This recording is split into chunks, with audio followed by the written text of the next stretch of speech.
From the highest of highs to the lowest of lows, the American Nightmare staring at the Wrestlemania sign, realizing there is one more step to immortality. And let's not forget that not only did she enter number one, she suffered a spear at the hands of Beth Phoenix before this match even started. So I guess our big takeaway from tonight should be whoever she chooses at WrestleMania is in big, big trouble, because Rhea Ripley is a genuine badass and a WrestleMania main eventer.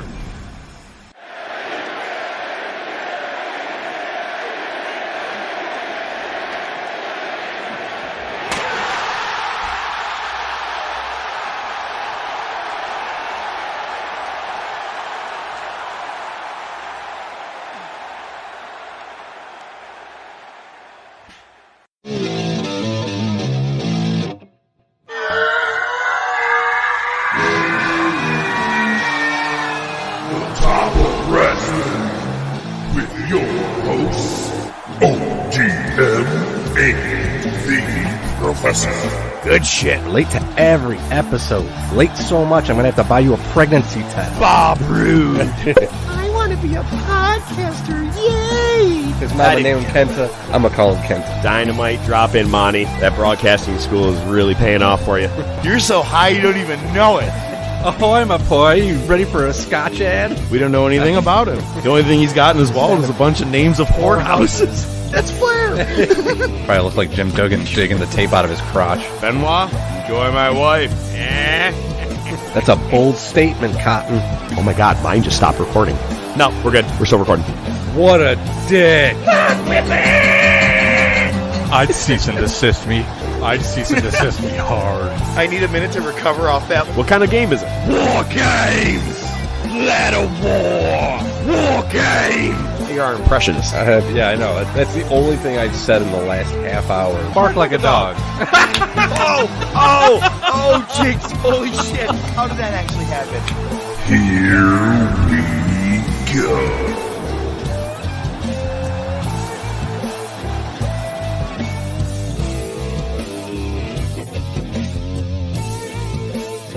Good Wrestling Day! It's me, the Professor, Mark Fantasia. I'm back. I'm ready. It is Wednesday, and you know what that means. We're ready to rock and roll with another very big show. Because today we have multiple, we'll say, heavy-weighted segments. You got news, fallout from Royal Rumble. We're going to be talking our Monday Night Wars. And we even have pretty interesting, chat-worthy top topic when we talk about the evolution of the road to WrestleMania. Because, let's face it, this past weekend, Saturday night, we kicked off the official road to WrestleMania, and we did see that you got Cody Rhodes and Rhea Ripley both winning their respective Rumbles. Pretty on par with most people thought it was going to be.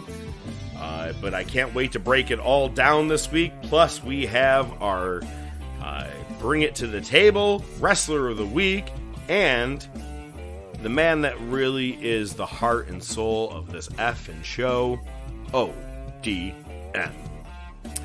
Thanks for turning it over to me, Ron Jeremy. Appreciate the intro. I shouldn't have drank. Yeah, you should have known better than that. Yeah, you should have known better than that. Go ahead. Do you want to say why? Jesus Christ. You're fucking that thing that's growing under your nose.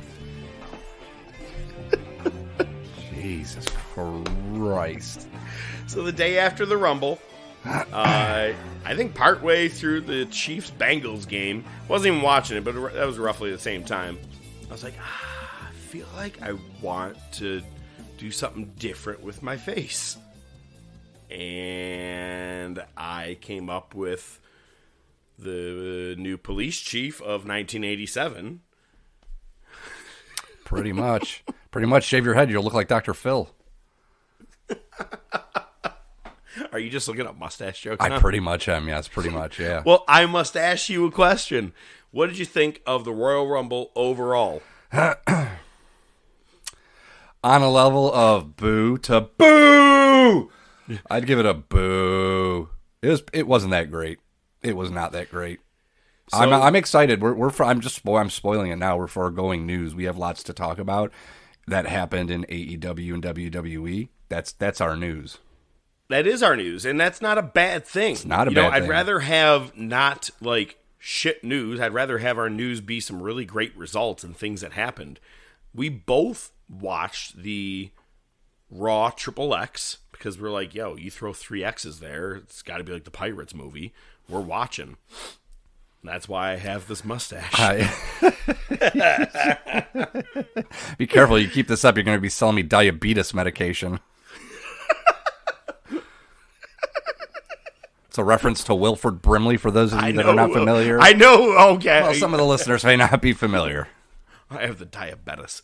So I'm very happy about that. Plus, we will also be talking about, like I said, Raw XXX. You have Jay Briscoe's actual real tribute show.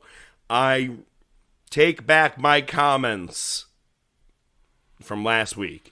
And it was funny, as the day unfolded, or it was maybe even like Tuesday after everything's all edited and I'm ready to set things up and send it over and get the show going, I'm hearing we're going to get Mark Briscoe versus Jay Lethal, a real tribute match on Jay Briscoe's birthday. I was like, shit. And here I am calling Tony kind of pussy.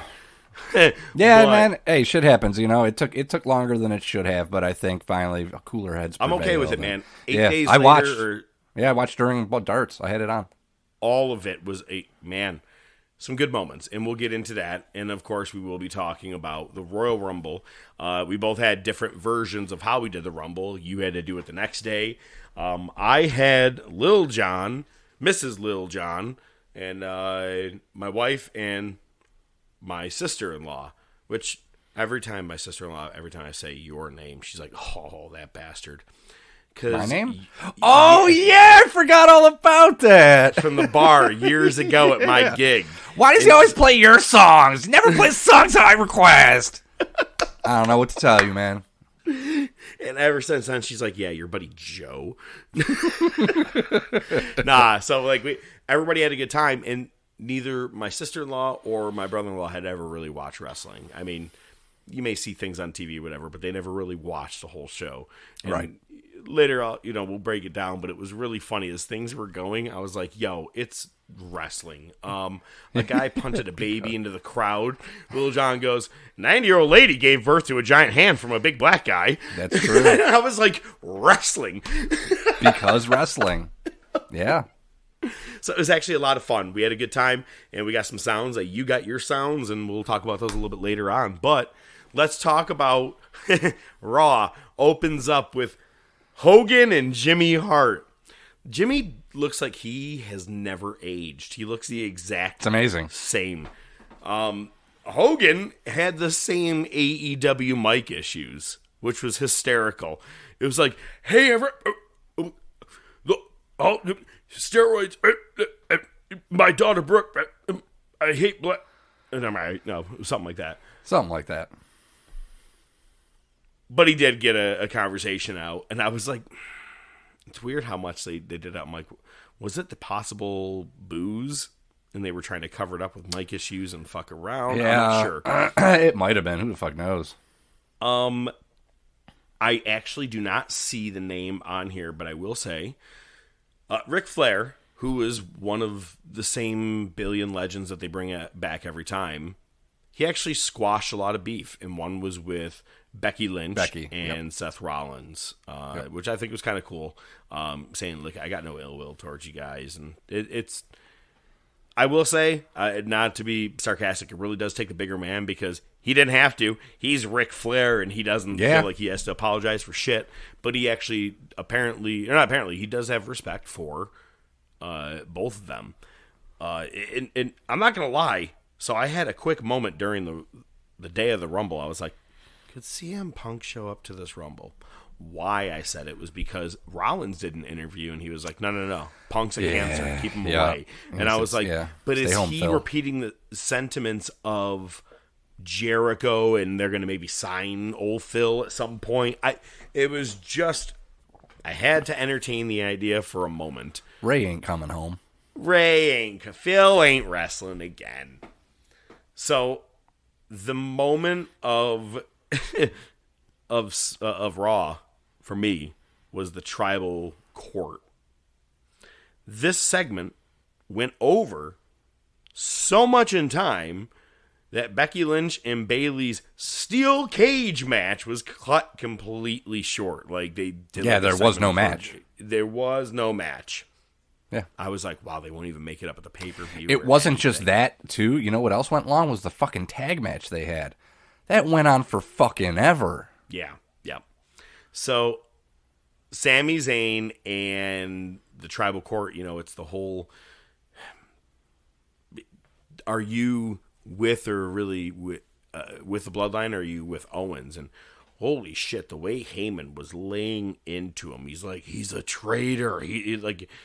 Everything he was saying, I was like, wow. I'm kind of was shocked the way that how hard he turned on him. But that's his tribal chief. I get it. And as I was sitting there watching, I go, Jay's going to pick up the microphone and say something at some point. Everybody's got a microphone in front of them, so that's cool. When Solo went to thumb spike him. Yep. And Jay, I go, this has got to be the moment. And Jay popped up and stopped him. Crowd went nuts, and I was like, this just came way more full circle than most anyone would have ever anticipated for this storyline. Yep. Let's not forget, this did not start with Sammy and Roman and then, Sammy and Jay. This goes all the way back to Jay being the very first one who had to acknowledge Roman. And now he's turned his back on the bloodline. We're going to get to that later. But this right here. Oh, it's fucking Donnie Brasco. It is. Oh my gosh. Jay's fucking Al Pacino. Sammy's fucking Johnny Depp. Well, what was that Survivor Series when he gave him a hug? It was like I knew it was you. Like it was you right. could just tell. The thing with Jay, it's who would have ever thought that an Uso would have had so much character and so much real life. You let him just be himself on the mic, and I like him. I'm a huge fan 100%. of his. And it was great because they even did, again, that tag match took way too long, but it was cool that they free-birded Sammy in. Dude, and then so it's Sammy and Jay, and they and did the pop the was 3D. Massive. Yeah. It was massive. Oh my God. And we still have... Actually, at that point, was like, so I didn't... At that moment, 5 days earlier, I did not think that Sammy was leaving the bloodline anytime soon. I thought that those actions right there stood for everything. And, and Roman said after that, I don't want to see him all the way up until Royal Rumble, which SmackDown was hysterical. Him showing up in a hoodie all like, but he goes over to Jay and Jay's like, hey, you got to get out of here, man. I'm like, this has become one of the best storylines I've watched. This, to me, surpasses, no doubt in my mind, the MJF CM Punk storyline. I liked it. I thought it was good for what it was. It was, but I said that it's one of the best telling storylines of the last several years. It's more straightforward. It's more straightforward. This is more. This is more dramatic, and as opposed to But think about how every dramatic storyline WWE has ever had. Think about Cena and Nexus. Shit like that. Nexus is all I need to say, and you'll understand what I'm saying, right? It just, the weird ebbs and flows. This right here has been, it doesn't matter what they do. If they went out in the Bloodline and played musical chairs, you would buy it. Yep. Bit extreme, but yeah, you're on point. I got what you're saying. I shouldn't be saying that with this mustache. I just saw myself in the corner of this. I was like, oh, Jesus Christ. Did you buy a new panel van there in the background? Free candies on the side. So yeah, they did retain the tag titles. I'll let you talk about the next part. I want to get your reaction. Okay, well, I'm gonna actually tease it even more because I'm gonna put something in there that I completely forgot about it. Fucking JBL. Oh, wait. Go ahead. Before you get there, there's one thing I did like. Roman to Sammy. You should thank him. He just bought you time. That was so fucking good, so dramatic. It makes Roman look like one of the most credible heels in a very long time in wrestling. Yeah, MJF, he's great on the mic, right? But the way Roman has come into his own, holy shit. It's been fantastic watching this. Absolutely. He's pulled the rock. Pulled the rock because at first everybody was cheering that he was a heel. Yeah, then they were cheering Die Rocky Die. Yeah, exactly. See, there you go. So there was a segment. It was JBL and Baron Corbin walking backstage. I'm talking about playing a poker game. So naturally, you hear poker game, you know where you're going to go. And they see Godfather there at the clipboard. Love the Godfather. I don't see your name on the list. Farouk comes out. They do that whole thing. The best part was like, they give him money. Like, oh, yeah, your name's right here. Look at that. Ha, ha, ha, ha. Let's go to the card game. They go through the door, and they go the other side, and it's blatantly, they didn't even try to hide it. It's literally just the door frame with a door. It's just standing there by itself. So that's how they used to do a lot of the old APA things, though. I don't they used to remember do that back in the that. day. Like 2000, they used to do that, 2002, 3-ish. It was just a door. But it was great because they did have Medusa there, and she had the women's title on the table, and somebody said something about throwing it in the trash can, and that was just a funny throwaway moment. It was good for what it was worth. Which, speaking of her, that was your legend for the night for women, and it pissed off the Bellas. They were upset because I'm sad that I actually listened to that. Yeah. Well, they were supposed to be there because they were going to hang out with Vader that night. Okay, so all right, this is what I want to get your take on. This all starts with, I would assume, I always want to call him Eli Drake, but it's LA Knight. LA Knight. So LA Knight is in the ring, kind of promo, obviously, on Bray.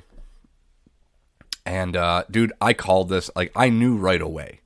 I fucking knew right away what was going to happen. Knight's doing his promo, and fucking gong. The crowd explodes. Now, I'm interested in your approach, because while I hate the song, it was good to see this persona because it keeps it real. Cornette disagrees. Cornette said, well, you just ruined it. I don't think he did. It turns from that's gong. Pretty much how he left, man. He left in, I mean, okay, fine. His Hall of Fame speech was in, dark, modern shit. Yeah, but his last match was against AJ Styles, and that was Boneyard. Now, I totally get people do not like the American Badass persona. Lil Jon said the same thing, and I go, but for what was done in the time of, during the Attitude Era, it needed to be done because a dead mythical creature just wasn't going to fit in an attitude of puppies and blood and all the things that we were seeing, right? It can only go so far. And the Ministry of Darkness kind of, I think that was the end of it. Like, that was definitely the end. Right. So they needed that little difference. Yeah. Good and fine. This right here, though, isn't American Badass Taker. That was Mark Calloway coming out. That was Mark Calloway. Yeah, no, fair enough. And it was cool. He rides the bike around, the ring, and fucking he parks it. He goes in. And then one of the turns, I was like, whoo! Yeah. I thought he was going to hit He even reacted that way. Not going to be his last issue with that bike tonight. So he parks it. He fucking gets in the ring, and he doesn't even say anything. He basically just steps to LA Knight, and he's like, no fucking way. He starts backing out. Bray starts coming in. Bray gets in the ring. Taker fucking grabs his throat, gonna hit the choke slam. He stops. He looks at Bray. He just shoves LA Knight into Bray. Bray grabs him. Sister Abigail. He's down. And he disappears for the night. We never see him again. Taker starts walking by Bray. He stops. And he looks at him. Leans in. Whispers. They look at each other. Kind of nods his head. And he gets on the bike. And it takes him about a minute and a half to start the bike up, to the point where a guy in the crowd right there in front of him was pointing, no, man, you got to pop the clutch, bro. You got to pop the clutch. I'm like, bro, you're a bike rider. You had a bike gang. How can you not start that fucking thing? That was the only thing I didn't like. That's the only thing I didn't like. It's funny because a lot of people are saying this is the proverbial passing of the torch. Him whispering something to him. Right. I think that's kind of a deep stretch to say that that's exactly what that was. However, cool moment. I liked it. I'm sure you're probably doing the same thing I'm about to right now. Oh, yeah, I got it. Oh, yeah. I could not stop laughing at the memes. The memes of Undertaker whispering in Bray Wyatt's ear. And I have a couple, and I think you have a couple. We just saved a couple of our favorites because, damn it, some of them were just so good. Why don't you go ahead and go first? Where's the bathroom?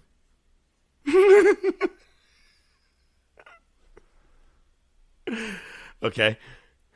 Second, Aunt Viv was way better. Hot take, but I'm almost with you on that one. Right? It's cool that your dad brought you with him tonight. The outside apron is way harder. There you go. Can you help me start the motorcycle? Oh, that's so good. Do you have any Grey Poupon? Why are you dressed like a high school guidance counselor? Oh, this is my last one. It's my favorite, but I got to pre-ask. Arrested Development? No. Not for a negative reason, just, No, it's fine. There's always money in the banana stand, which it's a big part of the show within the first couple of episodes, and it's not giving anything away, but they need money. And he's like, the one father, he's like, oh, there's always money in the banana stand. And he's like, what, selling bananas? That's bullshit. Come to find out, he put money inside the walls of the banana stand to hide it there. So it's kind of an on-running joke. There's always money in the banana stand. I don't know why, but I marked out so hard, just him just leaning and going, hey, there's always money in the banana stand. Just so many good fucking... You have other ones? I had a couple more. Sorry Vince is back. Yeah. My balls itch. I made more money tonight than your entire contract is worth. Oh, amen. And then finally, ever make love to a man? What? Want to? That's exactly it. That's the follow-up. There you go. Is that Bad Boys 2, right? Bad Boys 2, yeah. Reggie. Who the fuck is Reggie? Oh my god, I love that though. You ever made love to a man? No, you want to. You want? Oh, be careful what you say, man. He may bitch slap you on stage. He might. He might. So we talked about the cage match never happened. My God damn it, I shouldn't be laughing and smiling at this moment of the night came from DX with Kurt Angle. Yeah. Road Dogg, plumpy as ever, and does his little beginning and shtick, and then goes to point over to the badass Billy Gunn, but you see Kurt Angle standing there. And he stops. He just stops dead because he goes, and the bet. It was perfect. It was. And the whole... I've just always wanted to be a part of this group. And when everyone got face-to-face with Walter, that was so fun. Yeah, I'm retired, man. I can't do this. No, I can't. No way. Nope. What was it? I think someone said like they had a stubbed toe or some shit. Like, I can't do this tonight. I don't remember the specific lines, but it was great the way they all did it. It was good. It's classic. So, not a bad Raw Triple X. I liked it. Yeah, it was. It had its moments. Again, 3 hours. It could have been. Okay. And the way I look right now, I've started better Triple X. You could start telling people that you've been in them, and they'd probably just believe you. Been in them or the... Okay, so let's talk about AEW. I'm over Starks in Action and Andretti and Jericho and Guevara. Yeah. All right, man, I know I did this to you before I brought this up, but I listed like 2 straight years of Dynamite, and not one match was ever repeated unless it was like match 2, and it was like 6 months later. We're just getting the same shit over and over. Hey, little fun fact. Did you know that Ricky Starks is tight with The Undertaker? I didn't. Did you know that Ricky Starks was with Cody Rhodes at the Royal Rumble? I did. So does everybody else now. Crazy shit. I know, right? You know that he probably had a conversation with someone there. He's friends with Taker. Taker's his boy. Over. He's over. He's good on the mic. He has that. Put him with the bloodline. Because he looks like The Rock. Profiling. So they finally we're gonna get the Jay Briscoe tribute, the package, everything that we wanted. And first, I'm not gonna lie, the video package of him, it's rough, man. Like holding back tears, dude. It was rough. Especially the part that I actually shared a video that I saw of him dancing with his daughter, doing like a TikTok thing, right? And they even that was put great. that in there, like him great. being a father. It was rough, and I'm gonna skip to the end for a moment here, but Mark Briscoe defeated Jay Lethal with the effing Jay Driller, and I was like, oh man, dude, Jay Lethal came out already in tears. He was in tears before and after the match. Yep. Yeah. Oh wait, did we get the 10 bell salute? I don't remember hearing one, but again, I had it on during darts, and the only thing that I went back and watched was the match because I wanted to sit and actually pay attention to the match. The match was fucking stellar. It was stellar. And it's funny because everybody's like, wow, it's really weird to see Mark being a singles wrestler. And he was in a Ring of Honor TV champion. You know what I mean? Yeah. Like they did their separate things. They came in separate, as we talked about. The match was great, but Lethal came in crying, and Mark came out like it was another fucking Wednesday night. I loved it. And you watch him pull Lethal in when they hugged before the match. And this is just me guessing, right? You know, but like the dude's crying. Yo, quit fucking crying. Jay wouldn't like this shit. Let's get out there. Let's do our shit. You know what I mean? And and the match, like you said, stellar for what exactly the moment of what it was. Yeah. Man, when everybody came out on the ramp afterwards, oh my God. And when he lifted his arms in the air with both titles, I was like, oh my God. And it was fucking great. There was one part I was thinking was going to happen. And I'm like, it would disrupt every bit of AEW storyline, but not every bit of it, but just a storyline. But fuck it, because it sucks anyway. I wanted, after the match, Mark to say, I want you to hold this title with me, and let's keep championship reign. I thought he was going to leave one in the ring. That's what I thought he was actually, it was that or drop both. Yeah. Like, no, and actually there's been reports that he's carrying on, so something's going to have to happen. Whether they put him with somebody or he just says, fuck it, it'll be handicap. It'll be me versus the match two won't of you. happen until Supercard of Honor. That's the Wrestlemania. Well, he's able to be on he's able to be on AEW television now.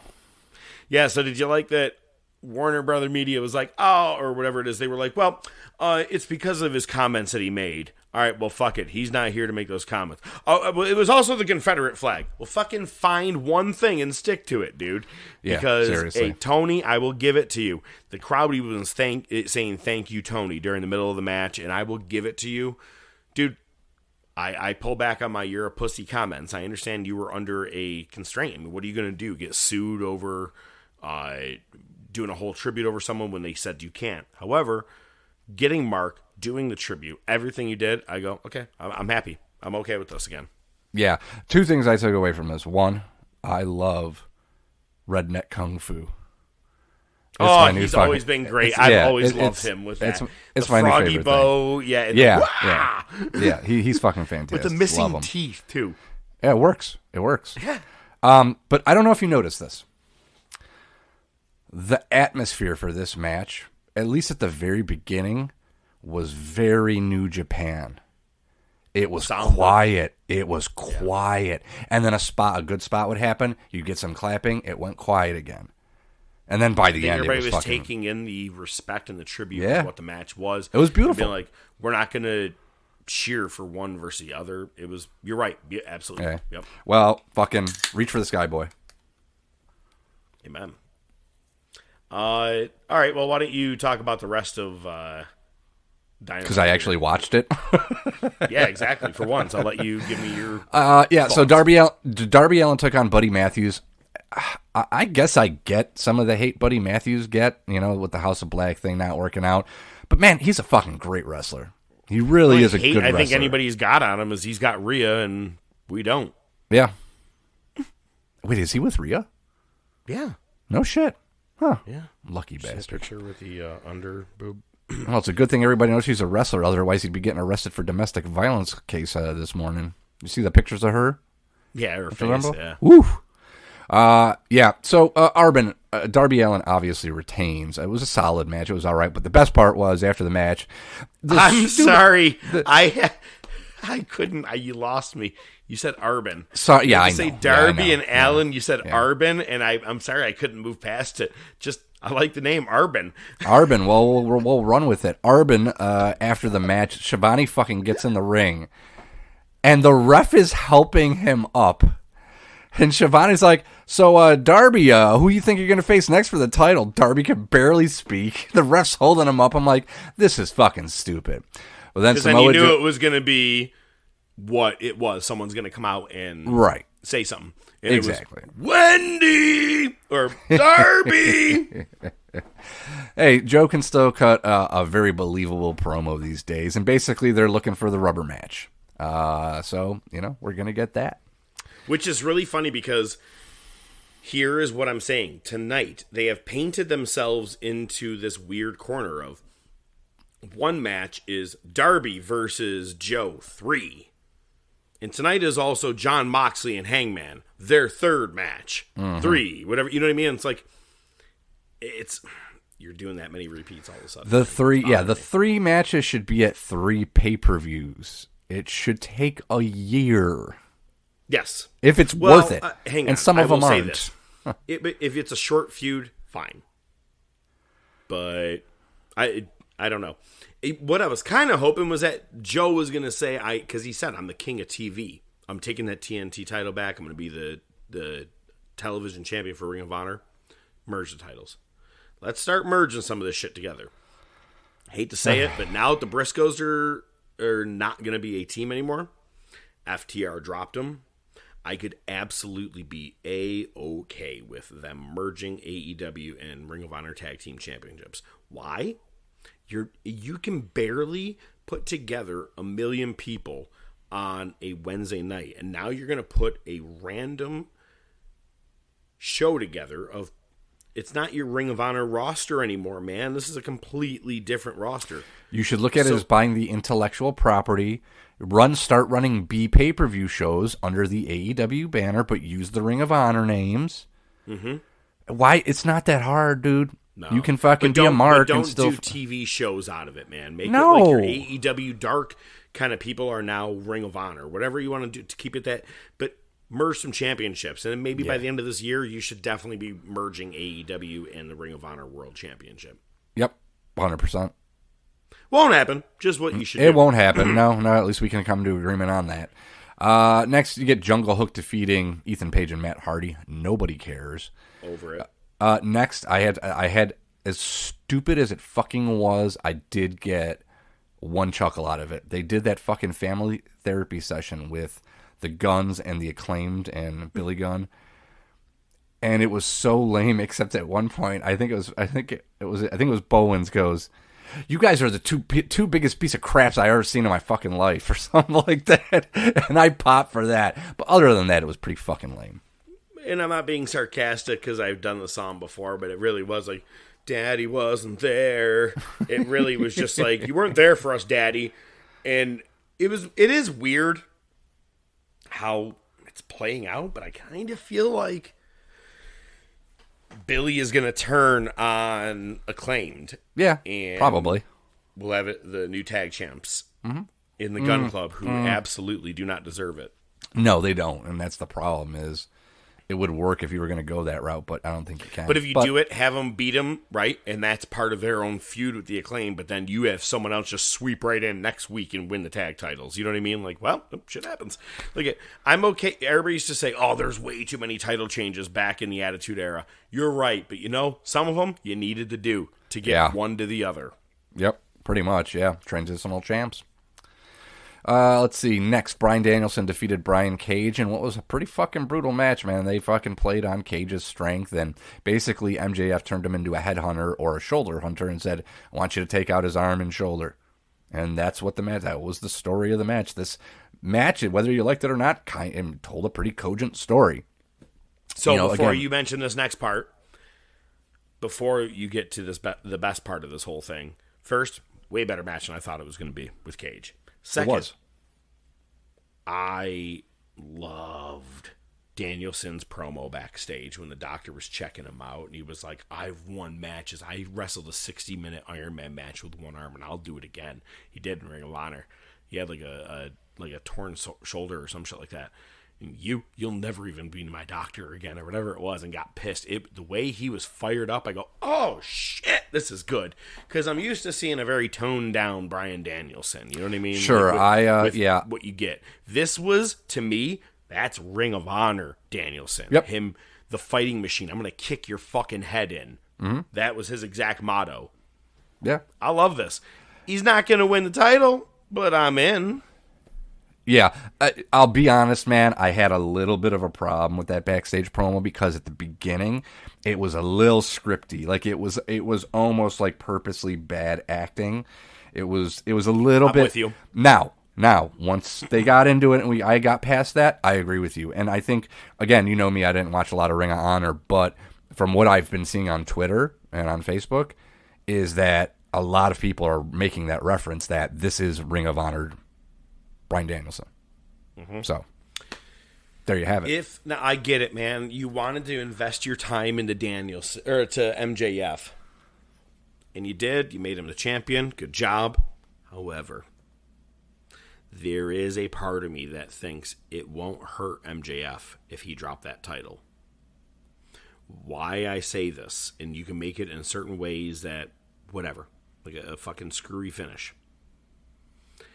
If you want to really save AEW and make it the alternate product as opposed to WWE, because right now you're following suit in storylines, family therapy, Jesus Christ, how many times have I seen that in WWE? We had Alexa Bliss and Bayley, Kane and Daniel Bryan. You know, it's not the first, man. It won't be the last.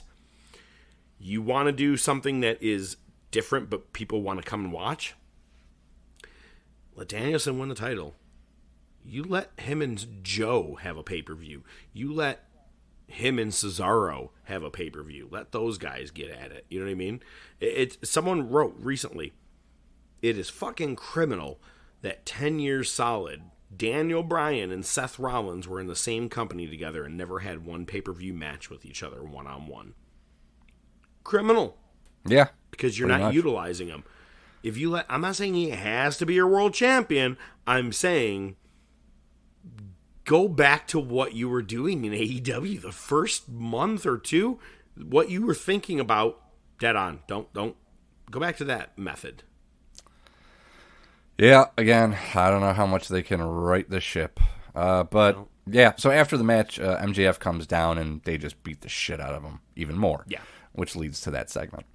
We're going to blow by this next one. Which leads to next week, please. Oh, okay.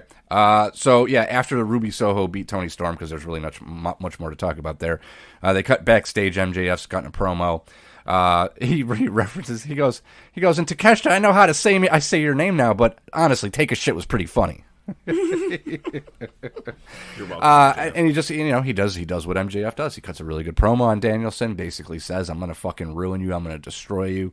And he says, and now let me give you a little insight into next week's opponent. And I'm like, this is going to be lame. And they show the graphic and I'm like, holy shit. Timothy fucking Thatcher. It is literally the perfect person for Danielson to fight. You just wrecked his shoulder. Now you're going to put him in with one of the most notorious stretchers in the business. Fucking brilliant. Tonight is going to be a great match. I can't wait for that one. Oh, yeah. It's going to be a good one. It's going to be a banger. So we fast forward, man. Let's we did talk a little bit, about what happened on SmackDown. But really, Royal Rumble was the biggest takeaway or things that we want to talk about.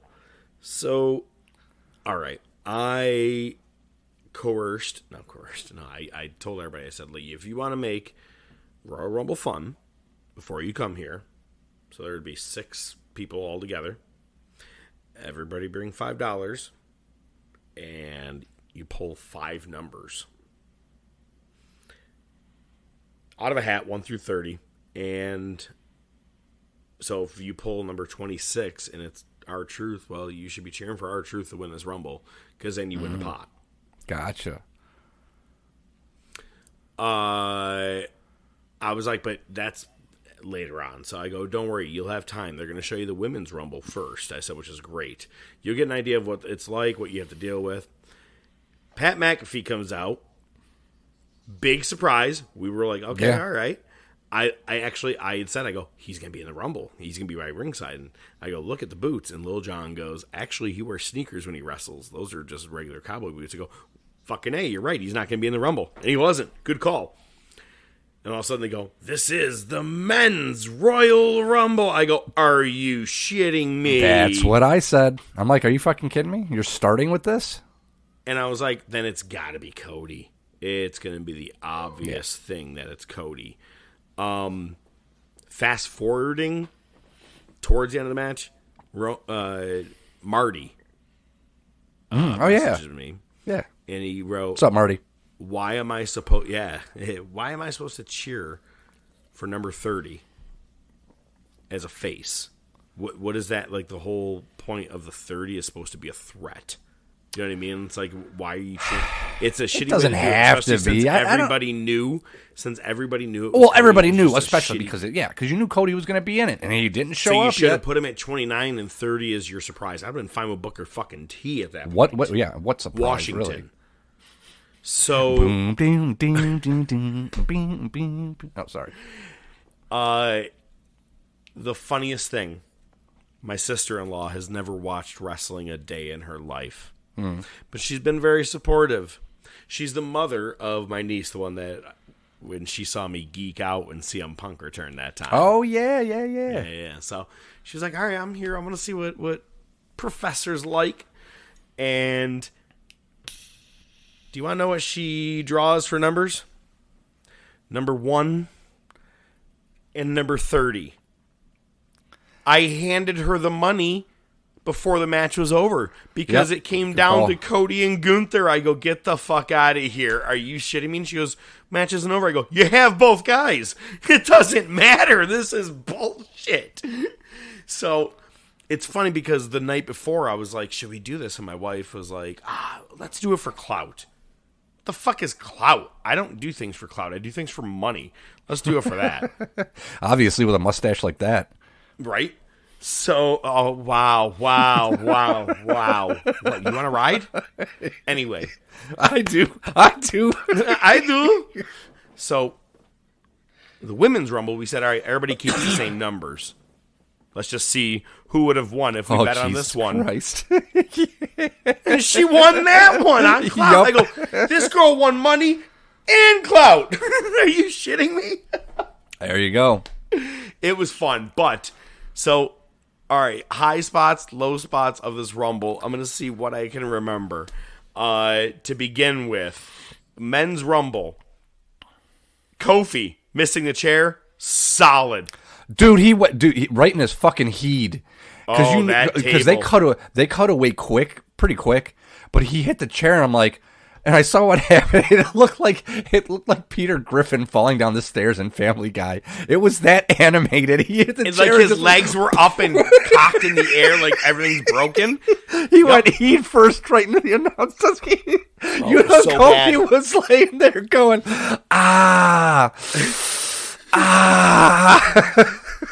But it's funny because the announcers are like, but his feet didn't touch. I go, he's fucking dead.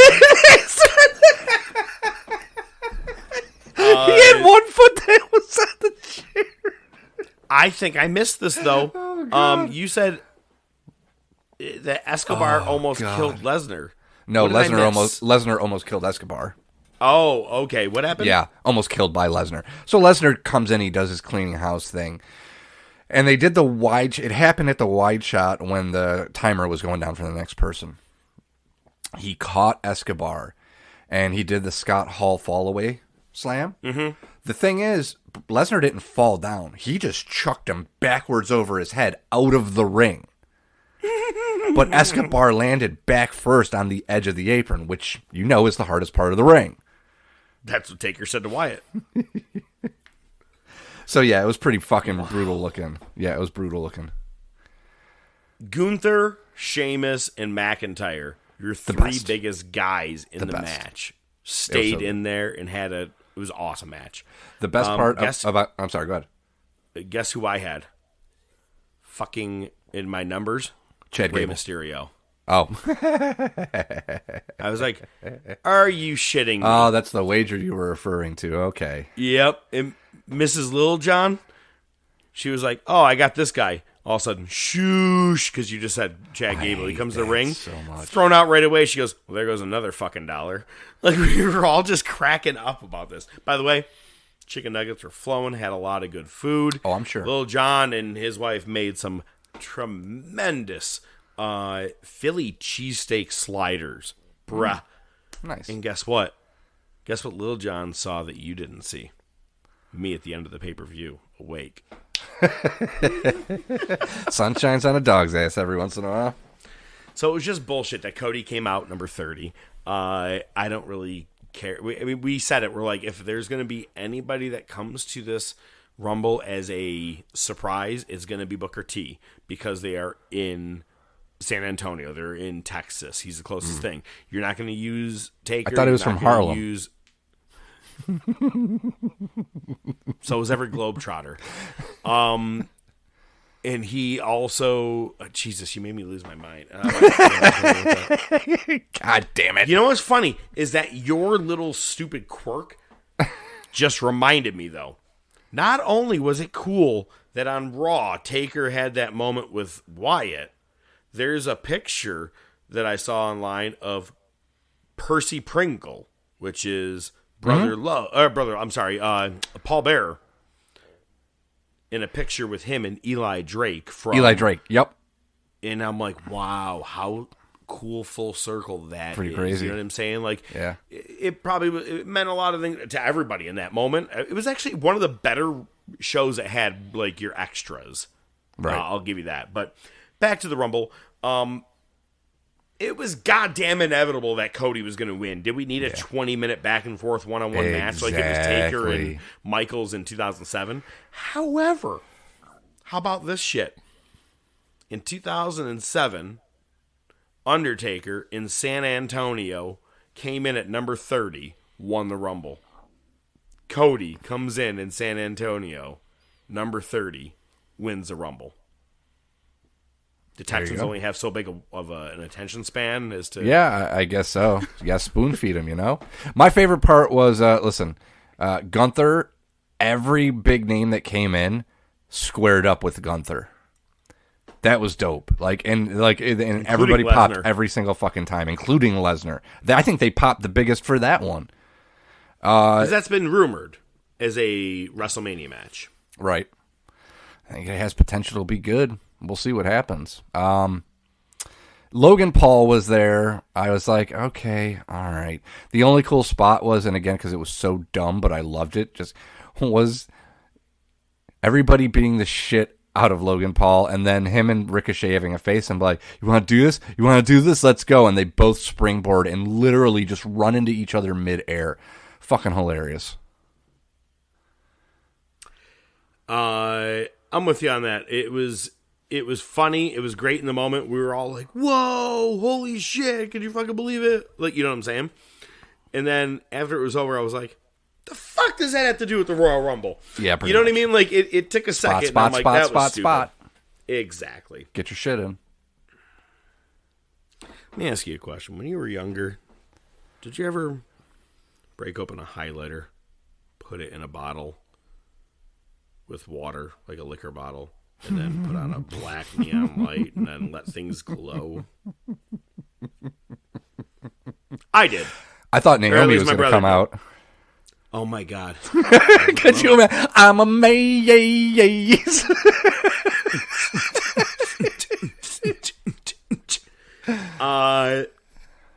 You're a fan of The Office, right? Oh, yeah. All I could think about was when Dwight uses the black light in the hotel room, and he goes, "Oh my God, what is that everywhere?" He goes, "It's either blood, semen, or urine." He goes, "God, I hope it's urine."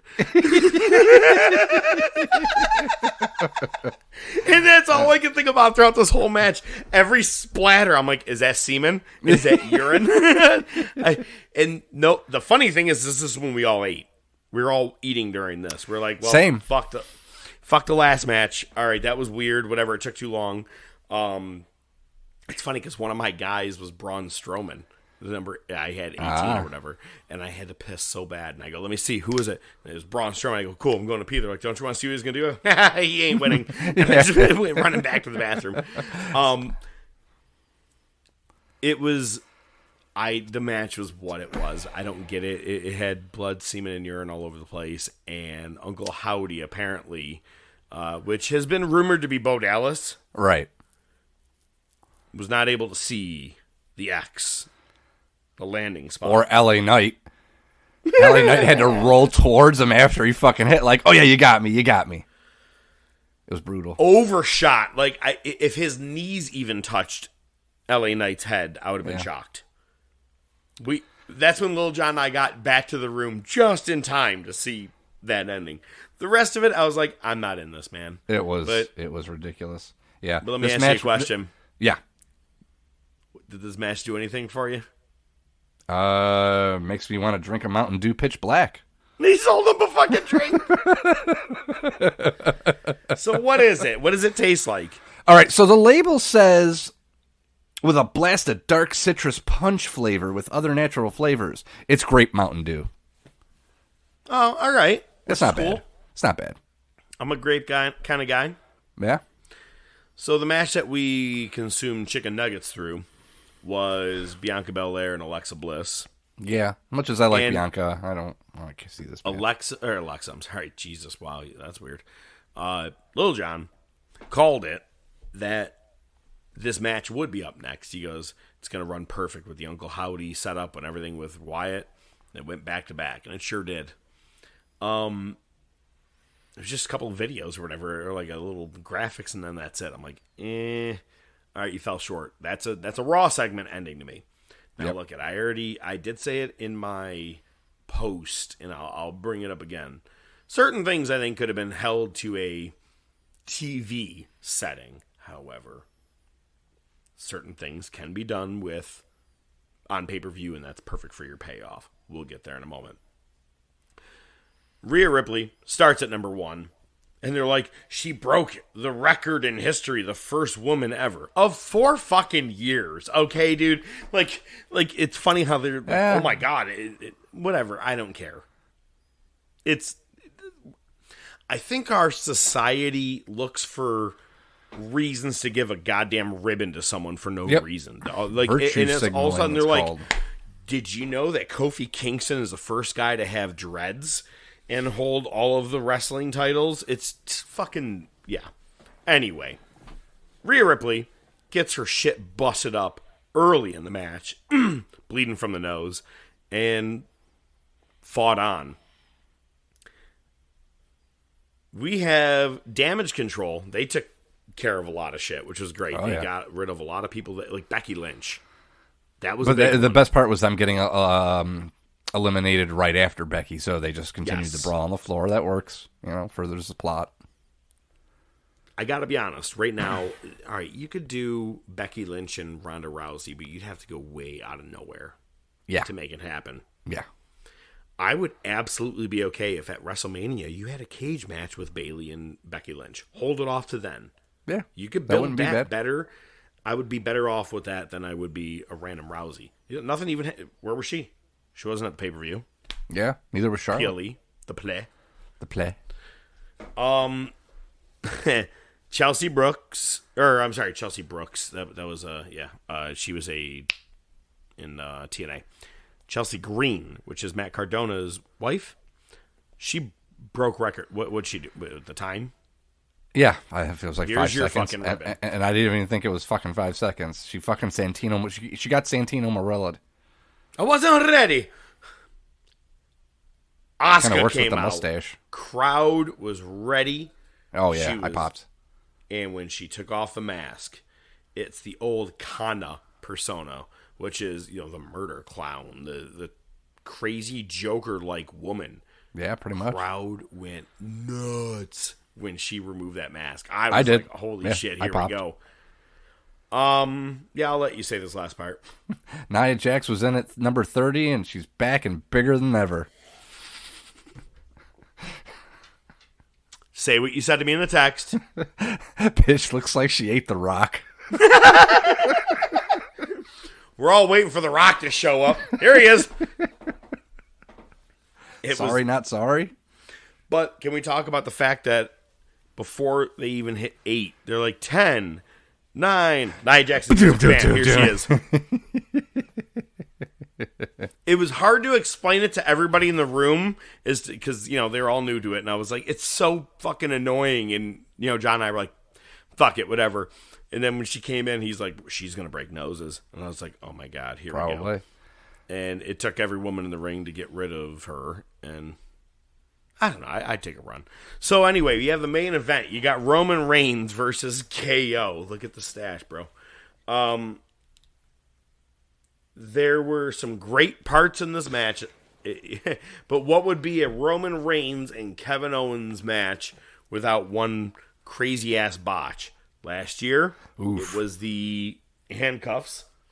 This one, Kevin Owens thought I could jump from one rope to the other and do a backflip, no problem, or a moonsault. He hit the first rope and just went down.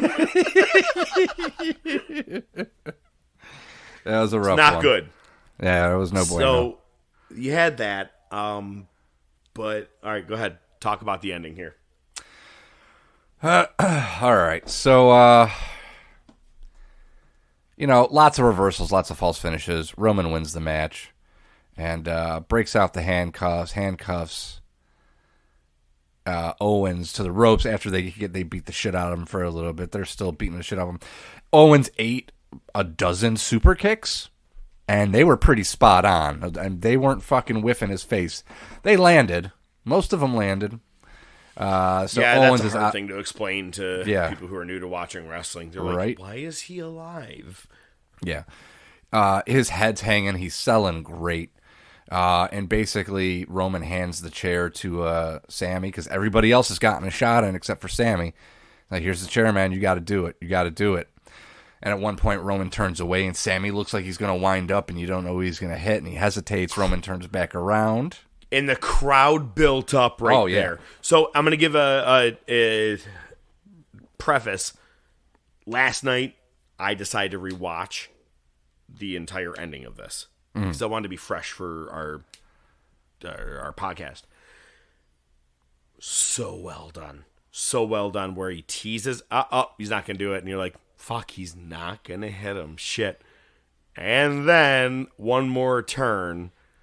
And dude, if it wasn't 2014 and Seth Rollins just hit Roman Reigns in the back, the way he dropped, same thing, to the knees.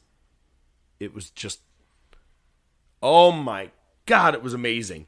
And it was the next step to the saga, the Godfather saga, the Bloodline saga. Now, we're in act, 2, 3, wherever we're at. Now, with all of this, first, Jimmy. You know, he's always been play buddy with Sammy. First one to give him a fucking super kick and knock him out. And then everybody beats the living piss out of him but Jay. Jay sat in the corner, drops down, rolls out, and leaves the ring and leaves the bloodline behind to keep beating up Sammy, but had no part in it. The best part, storytelling. But the best part about, one of the best parts was when Zayn did it, Jay started yelling at him. Yup. He's like, why the fuck did you do that? Why'd you do that? God. So good. Yeah, it was fantastic. I haven't heard Cornette review it yet. That episode dropped today of recording, so I'm interested. I always like to get my opinion before I hear his, because then it kind of ruins it when you watch the match, because then you've got his voice and you're going off in your head. I liked where this is going. Okay, so where do we go from here? Is it just as simple as Kevin Owens and Sami Zayn going after Roman? Or is it the bloodline starts to disintegrate, and by the time we get to Mania, it's Roman on his own? Holy shit. Okay, I'd never actually put that into perspective. I didn't think the bloodline would actually disintegrate. Possibility. I'd be not bad. What if Jay and Sammy tag up? Nah, it's not going to work. But I do see, and from what I've been seeing in reports, it's going to be Sammy and Roman at Elimination Chamber. 1-on-1. Okay. For the title. No. It's not what I want, and I don't think it'll happen. He's not going to dethrone him at Elimination Chamber. No. But I think that is where you will get your Usos and Sammy and Kevin. I think you called it. Yeah. I don't want it to be that, but it's going to be. Yeah. So, but hey, man, I said at the end of this pay-per-view, could have been done on TV. The storyline, the dramatics of all of it. Now, maybe you didn't pay for the pay-per-view like you would have as a pay-per-view, right? But you still got to pay for the peacock. Either way, you paid to see the end of one of the big parts of a storyline that's been going since April, May. It's been going for quite some time. As soon as he finished up with Jack, oh my God, that was the other thing that Roman said. You want to do this, or you want to go back to doing jackass shit? Yep. Whoa. Yep. It's good stuff. Very on board. I was very happy. So, can't complain about that. And, I've seen Roman Reigns take a guy, put him through a table. Let's get a table. Just bring it, bitch! Oh my God! Just blame it on the mustache. Yeah, it fucking must be. Your fucking tongue's tripping over it. All right, man. Let's talk about it. This past weekend, we've already broke down what happened during the Rumble. I had my party. You had your time watching the Royal Rumble, and we both have put together our best of moments. One thing it may not be abundantly clear when you're really listening to it, but did you by any chance pay attention to any of the women's clothing during the Rumble? Zelina Vega was dressed up like a Street Fighter. Chun-Li, I think. Okay. Maybe. Nearly every one of them had a set of, suspenders. They were just down at their side. No one was actually wearing them. They were just suspenders down near their hips. Probably 19 of the fucking girls had it. Huh. And my favorite one was that one of the ladies comes out, and it looked like she had a thong on the outside of her pants. And Lil Jon had one of the best lines of the night. Someone goes, "Why are the underwear on the outside?" He goes, she ran out of time. We had a good time, man. So, you know what? Here is the Professor, Lil Jon, ODM. Here are the sounds of Royal Rumble. I love it. I miss Dozer. She just wouldn't be so What? So, Roman and Kevin Owens are closing. Guys, this is it. This is the match already. Holy shit. We can go to bed early. No, I'm just kidding. Well, there went $1. Oh, I love how you're looking at it. You know those two guys just beating up on the Irish dude? That was so unfair. I love when Racist, you would think, they're right? frozen though. Doesn't they're not matter. really doing anything. Nothing They're just matters in WWE. There's people who've had someone kick a baby into the crowd. Not a bullshit thing. The owner of this company fought his own daughter. This is real. There has been an 85-year-old woman that gave birth to a hand. A giant hand. Fathered by a large black gentleman. If I could just give you an hour of my time. Bullshit. What? I don't know. There's always been those things like, oh, they got jumped backstage. So he does it now. But I say the same thing. I'm like, I have to go to sleep before him because the snoring is so loud. But I also can't sleep then because I hear him stop breathing. You stop. All right, can we talk about fucking sleep apnea post-match? Fuck off! Jesus Christ! He can't sleep, I can't sleep, he snores, I snores, fuck off! We're watching the Royal Rumble! You can sleep just fine, it's us who can't sleep! Exactly. My snore doesn't bother me at all. This has gotten 1,000 times better. I just lost a fucking guy for no reason. It's supposed to be Rey Mysterio. Doesn't mean he still won't show up though. Alright, I'm gonna put Rey in there, but... Because it was supposed to be Ray, so the spot is still Ray. Tag team, the Banger Bros are tag teaming that guy. Is Dominic the Banger Bros?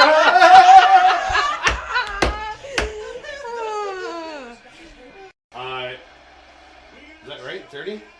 Yeah. You have both these guys. See, that's some bullshit. Ain't that some shit? Congratulations. And what numbers did you have? 1 and 30. 1 and 30. Oh! I'm sorry about the Buffalo Bills not moving on. We're going to find another way to do the table. However, the whole you throwing him through a table or him throwing you through a table, that's not going to happen. Yeah, because his team lost. No. Alright, we'll bet on the next match. No.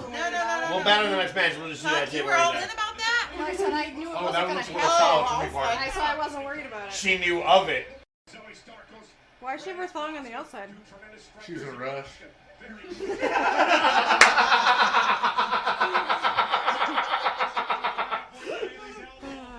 5 hours? Jesus Christ. Hardy? Who the fuck is that? The nice thing about watching it the next day, I can fast forward through all the crap. Make your feet almost brick standing on the chair. Wait, they're starting with the Rumble? Shout out to Applebee's. Oh, that wasn't supposed to happen. Dude! Fall away slam out of the ring. Holy crap. That bitch dead. Yeah, so Kofi almost died. Escobar's dead. Jesus. He's trying to rip the mask. He can't fucking do it. That's hilarious. So fucked up seeing Finn Balor's graphic pop up. I really think Prince is going to come out and sing Purple Rain. Oh, God. What a twat. Good. Yeah, beat his ass. The Mountain Dew Pitch Black match. That's fucking hilarious. Please tell me that's a Mountain Dew Pitch Black logo in the middle of the ring. It fucking is. It's a black light match. Bray's all fucking painted up. Jesus Christ. Oh, I guess it's better than Worms being on the mat. Wonder with the black lights if Naomi's gonna come out. Oh, God, he dropped him on his goddamn heat. Could have just had this match at a fucking roller rink in the 90s. The kendo sticks painted too. Oh, yeah, look, the paint wore off on his arm. It's fucking hilarious. This is the worst thing I might have ever seen. Why did this need to happen? Kind of want a Mountain Dew right now. Somebody's up top. Yep, he looks up top, and there's Uncle Howdy. Oh, no, is he gonna jump? Yup. Completely missed LA Knight, and then the pyro goes off. That's a good question, Pat. What the hell did just take place? Oh, it was... oh, man. Blood, semen, and urine. That's all I can think about when it comes to that match. It's just so weird every time I see it. I'm like, and the best part was the really logo. Skanky hotel. that was one of my favorite lines from that. Was like, well, it's a Mountain Dew logo in the middle of the ring. I guess it's better than Worms.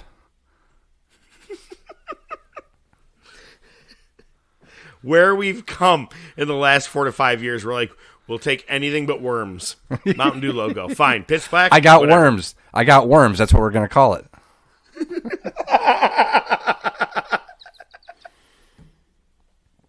It's such nice Samsonite. I was way off.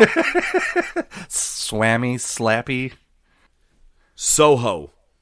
Well, you typed Roho. You know, a lot of people think history is just facts. It's just information about the past. I know a lot of people like to believe that, I wish I could, but I was there. I wasn't here in a classroom, hoping I was right, thinking about it. Well, pussies like you, we're back here partying, putting headbands on, doing drugs, listening to the goddamn Beatle albums. Hey, Professor, take it easy, will you? It's Ruby Roho. So I may have been in a rush when I was writing it this week. Isn't that the guy from Fifth Element?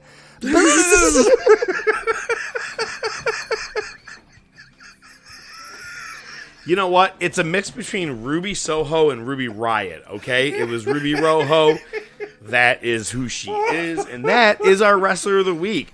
I'm talking about Dory Elizabeth Prangje. You know, it's really funny when you see when someone was born, you know, age 32, 1991. This girl makes way more money than I do in life. But my nose has been broken way less, and I have a way better mustache. But if you haven't known about this, she has been on the independent circuit, got started about 2010, and trained by the OVW, the Ohio Valley Wrestling, and as well as working in the Performance Center. But in the early days, she did work in the, don't laugh at this one, ODM, but the Juggalo Championship Wrestling. You know. God. Exactly. But she had the name Heidi Lovelace. That was her ring name while she wrestled in certain independent places, as well as while she was in Shine and Shikara with Stardom, because she did a good run from about, let's see, it was early 2012 until mid 2015. She did a big run in the Japan circuit, all the Stardom, again, as we were just talking about, and you know, which is becoming a bigger, I think it's starting to make a bigger catch again. I can't say Sasha Banks made a big thing, but people who didn't know Stardom, and all of a sudden I'm seeing Stardom in my news feed, left and right. So maybe it's just me, my algorithm, whatever. But for Ruby, her biggest time obviously came when she got to NXT in the end of 2016 and went by the name Ruby Riot. And after a couple of months in the NXT circuit, she did make her way to WWE a year later with the Riot Squad, which was her, Liv Morgan, and Sarah Logan. Which up until like a month ago, Liv Morgan was the only one who was still in this group, who was actually still on the roster. Which I wouldn't have thought about. You know what I mean? I would actually have thought, like, well, they're going to keep the wrestler. They're going to keep Ruby. You know, nothing against Sarah Logan. I actually like Sarah Logan. But with Ruby Riot, she was the leader of this team. And in true WWE fashion, after they have ran through the SmackDown division for several months, we should break them up in the shake-up. Let's do a superstar shake-up. And, well, that was the end of Ruby Riot. I hate to say it's the end of her in WWE, but at that point, it really was. Because she did a lot of different feuds with, you know, she even feuded with Liv Morgan, her ex-tag team partner, feuding and having matches against people like Ronda Rousey. Which I will say, there was a string where Rousey faced each member of the Riot Squad before they broke up. Yep. And it was like a handicap match, and Riot was so good. That's the last thing that I remember of Ruby Riot before she left WWE was her jobbing out to Rousey. Yep. And through the pandemic, it didn't help her because, you know, she was with Liv, and you're pandering to an empty, quiet arena. And it's how the company wants to make you look. And she fell to the wayside and did absolutely nothing and was one of the big people who was let go on June 2nd in 2021. It was their second round, that Black Thursday, we called it, because it was Black Wednesday and the first one, then Black Thursday. And you called it. I called it. We said, she's going to be that Joker at All Out. And that was our first big pay-per-view we did together. And man, when she came out and listening to Rancid's Ruby Soho song, Destination Unknown, and God, you almost hate to say this, but winning that match may have been one of the highest peaks for her since joining AEW. She's had some ups and downs, losing a lot of matches. She did go to the finals of the Owen Hart Women's Cup final, losing to Britt Baker. And, okay, all right, well, maybe she's going to get something going, and her and Ortiz tag up against Sammy and Ty Mello, at All Out 1 year later, and gets her face busted to shreds in a pre-show match by Ty. Yep. Now, why I'm bringing Ruby Soho or Ruby Roho up today is because, to be honest with you, I think if you just gave her the right green light, she could be the right face to dethrone a Jamie Hayter. I'm not saying that she has to be the one to do it. You have to start from somewhere. And the crowd really does like Ruby. I feel like it's a missed opportunity for not doubling down on her. You brought her in, made her a big case, and nothing out of it. So this week's Wrestler of the Week for me, Ruby Soho, or as I'm going to now prefer to her as Ruby Roho. Let's go to Monday Night Wars. Oh-ho. Oh-ho. Marty, you've got to come back with me. Where? Back to the future. Wait a minute, Doc. What are you talking about? What happens to us in the future? What, do we become assholes or something? Give me a hell yeah.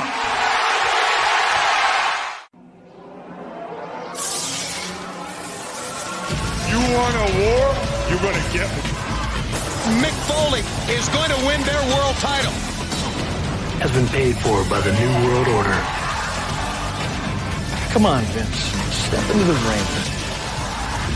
My God, the battle lines have been drawn. D-Generation X invades WCW tonight. Austin 316 says I just whipped your ass. Have a nice day. We got you work for ya.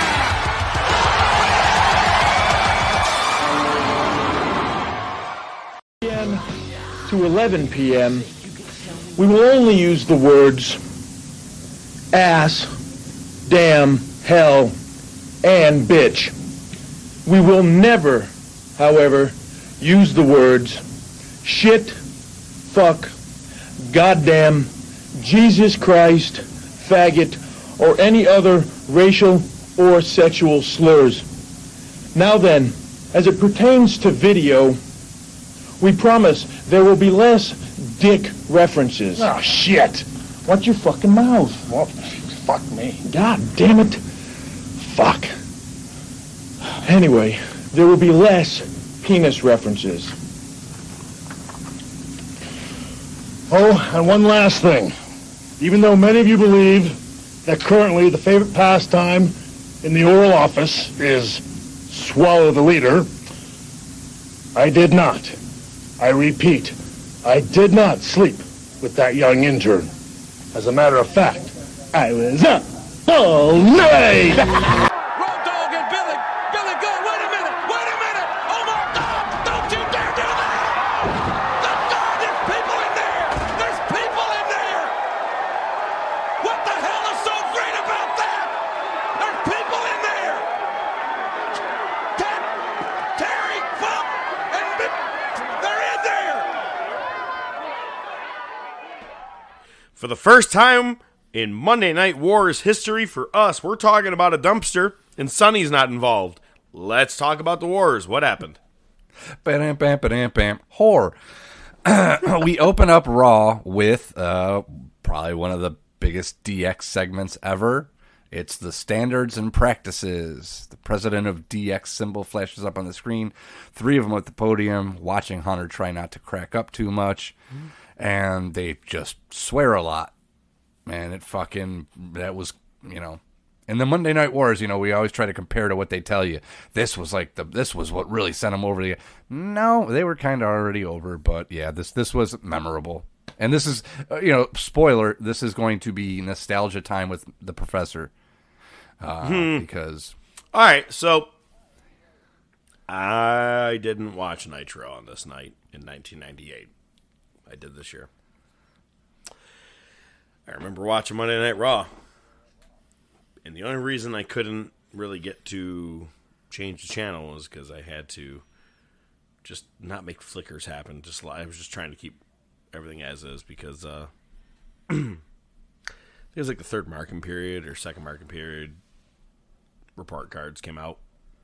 I was not supposed to be watching Raw this night. May have been a little bit of trouble. But I remember it vividly. Do you have any idea how hard it is to mark out for what happened between the New Age Outlaws and Cactus Jack and Chainsaw Charlie? And meanwhile, in the time, kind of having a little bit of kayfabe. You know what I mean? Like, you're like, I believe in things, but the way Sonny's crying here, it kind of seems very real. They made it look it was good. I liked it. Yeah, but no, I mean, I wasn't supposed to be watching. Well, you can watch now. And Just we're going to don't go tell my mom. over it. Yeah, I won't. Don't worry. I'm not going to see her till next Thursday anyway. Oh, you. That's all right. Your sister's coming over for a mustache ride. Boom. I hate to break it to you. I ain't got a sister. Well, and your brother and I are getting really fucking weird. We get a continuation. DX comes to the ring. They've got a bunch of signs. They're dressed up as Uncle Sam. They get the crowd hyped up, let them fight, talking about Austin and Tyson. Austin comes out. He says, it doesn't matter when I fight Tyson. He says, I won the Rumble, and that means your ass is mine. Gives China the birds. He's out. Next, you got it all in fucking one swift fucking move. We get a King of the Hardcore match between Chainsaw Charlie and Cactus Jack. There's an interview with Funk and Foley earlier in the empty arena with JR. This is literally a garbage match because there's garbage cans and even a fucking dumpster. For those of you who've been living in a rock for the last 30 years, Cactus Jack gets up on the Titantron frame, elbow drop into the fucking dumpster. The Outlaws come out. Wait, hang on. Into the dumpster as those little soft styrofoam peanuts fly in the air. Pecking peanuts. Yep. So, no, kayfabe, pal. Outlaws come out. They lock the dumpster. You know the rest. They look at, they're like, oh, let's roll it down the ramp. Oh, let's roll it off this side. Oh, let's roll it on this side. They roll it off that side. There's obviously a crash pad there, but still pretty fucking nasty looking. JR sells the fuck out of it. JR's line, what the hell is so great about that? So my question is this. Do you think inside maybe they had some helmets they were able to put on for a minute? You know what I mean? Like something, because I feel like good spot, but it still had to hurt in some way. Right. Oh, no, 100%. I've always wondered how they did that fall without really getting themselves really injured, because it looks so good. It's Terry Funk and Mick Foley. Yeah, I know, but you're also like, I don't want to get thrown out of a fucking off a ramp in a dumpster tonight for no reason. Well, and never mind, they do. I'm sorry. Funk, Jack, got it. Go. What I don't remember about this is how much and how long they sold this for. It was like 15 minutes. It was when the NWO fucking beat the shit out of everybody backstage. Yep. It was literally that. And they did the same thing. What it was. Woman crying, but this time it's Sunny.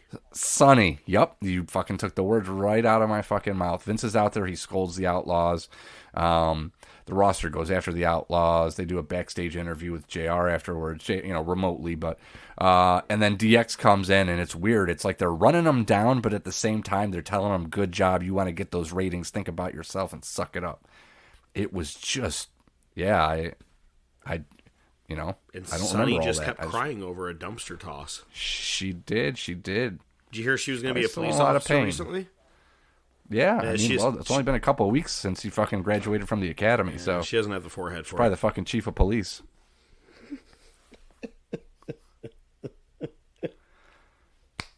All right, Raw.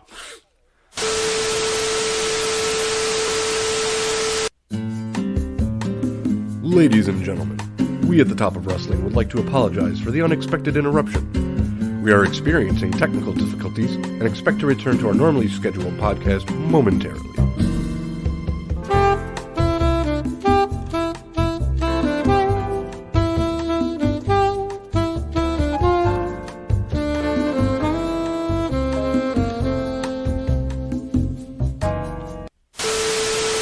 I hate to do this. I just got a call about my dinner. Wow.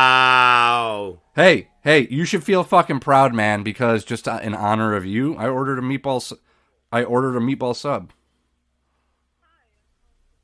We're professional as fuck. Oh yeah, I just got a voicemail about an order I placed that they were out of everything bread. I just wanted to make a sub.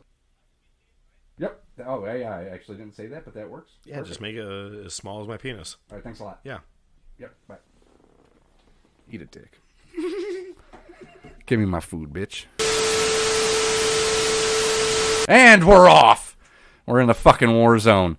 What's the best thing to do when you've got these two guys that you just put all this heat on? Have one of them have a match. It's Billy Gunn versus Owen for the European title. Midget match. Generally, that's usually the follow-up. Yeah, they've stayed away from that. That is right. Oh, God, I forgot about that. This guy died tonight. It's fucking terrible. And here's 6 midgets.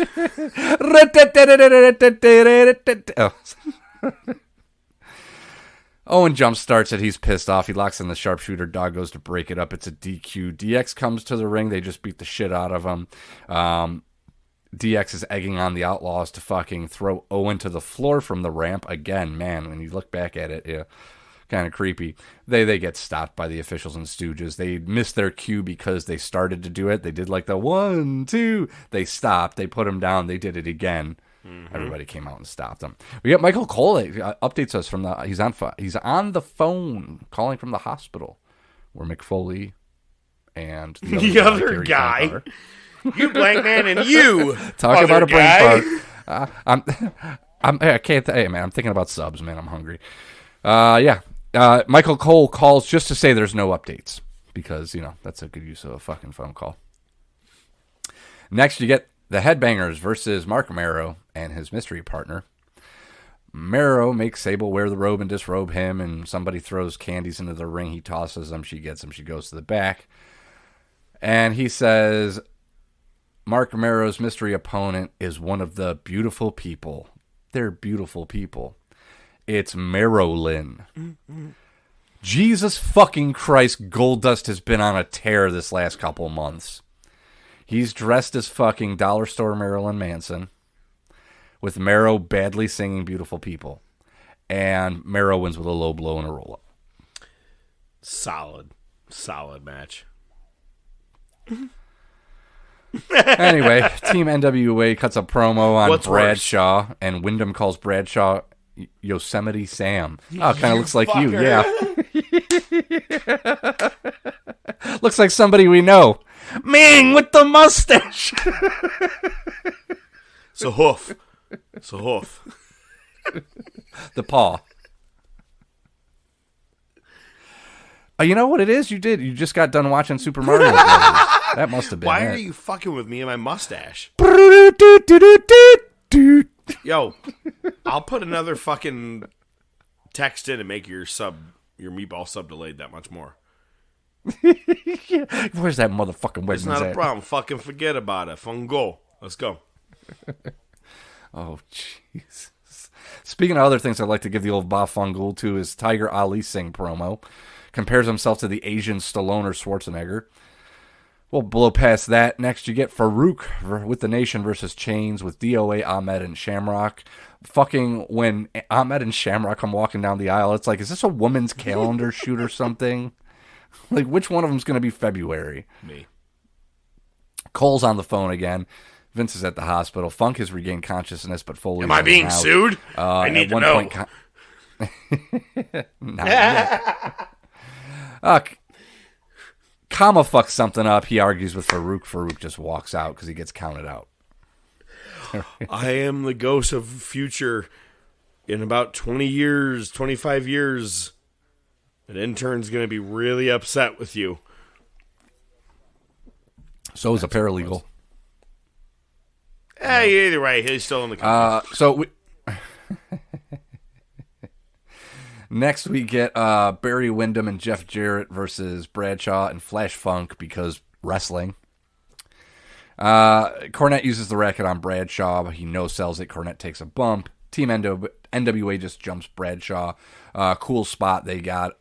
Jarrett locking in the figure 4 on Bradshaw. Rock and Roll Express holding back the arms. Windham does a couple splashes on the knee. Commentary sells the fact that he's had like 4 surgeries. There you go. Cole calls again. Something's crazy's happening at the hospital. There's police here. There's heavy security. There you go. I shit myself. Next. Yeah. I can't stop crying. Hello. All right. Yeah. No, we're going to move past that one. Wink Collins is in the ring. I feel like that would be a great name for what I would be with my mustache right now. It fucking suits you. All you need is the plaid jacket. You'd be fucking bang on. Let me go get my plaid. He's there hyping up how fast WrestleMania tickets have sold out. And then Kane comes out, threatens to hurt him, and Vader comes out and says, I'm going to put your fire out right now. And sprays Kane with a fire extinguisher for about 30 seconds. Till he just leaves. I mean, smoke him out. You can't fight him, smoke him out. Yeah, sure. That's what he did during his Hall of Fame speech. Smoke him in. The Bells gave such an inspiring speech. I'm really excited to hear Vader's speech tonight. I shit you not. That may be one of the worst, funniest fucking things ever. He's dead. I mean his son. Main event of Raw, Road Dogg versus Austin. Billy does the intro for him. I think it's a DQ. The bell rang at some point. I don't even know what the fuck happened. DX comes down to the ring. They beat down Austin, but here come Cactus Jack and Terry Funk to make the save. Funk is still in a nightgown and had an IV hooked up to him still. Cactus is in an arm sling. Austin chases DX to the back, and what a night. True story. I thought it all ended at the dumpster toss when I was in 98. I was like, well, that's all I could see. I didn't even see them come back that night. I thought they were out and gone for at least a week or more. Oh. I didn't until I watched it this week. I go, they fucking came back? I think it was like, shit. Hey, man. The parents are on to me. I got to turn the TV off. Let me get to that squiggle channel real quick. All right. Could be. Squiggle channel. Titty! Ay. Squiggle. Is that where you learned to grow a mustache like that? Boom. Bam. Bam. Bam. Boom. Wow. All right, man. Fucking do Nitro, please. We have a lot to go. Moving on. I got a big mustache. All right. Seen big chunks of corn in my crap. Nitro. Sting versus Hogan's going to be our main event. We open up Psychosis versus Hoovy. Hoovy wins. We get a promo from DDP back on Thunder. He puts Benoit over, offers him a title shot. Next, we get Gene live this week in a ring with DDP, saying Benoit hasn't been promoted well. He deserves a shot. It's obvious the fans want him to get one. They think he's an up-and-comer, and I'm going to give him a shot. Gene. On Thursday. Mean Gene has a fucking sick mustache. That's why I did this. Yeah. Okay. Thanks. Good cover-up. But You're it's welcome. cool because I could be really Ultimate creepy with Dragon women versus... and be like, it's okay. I'm old and I just drink martinis. He looked like Napoleon Dynamite's brother.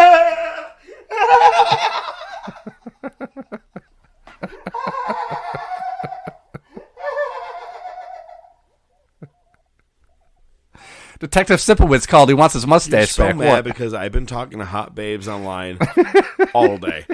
Oh, that's pretty serious. LaFonda. And we've derailed. It's the wars. What do you expect? All right, please move on. Please. Ultimate Dragon versus Kidman. Dragon wins. Flock flocks. Nash comes to the ring. He's got a match against the Steiners tonight. He says, you know what? In that last match, Kidman did a variation of the power bomb. I'm no Mike Tenay, but I'm pretty sure it's called a Tiger Bomb. He wasn't escorted out in handcuffs. The man got a good point. Yeah, he says it's not the move, it's the man who does it. He ain't lying.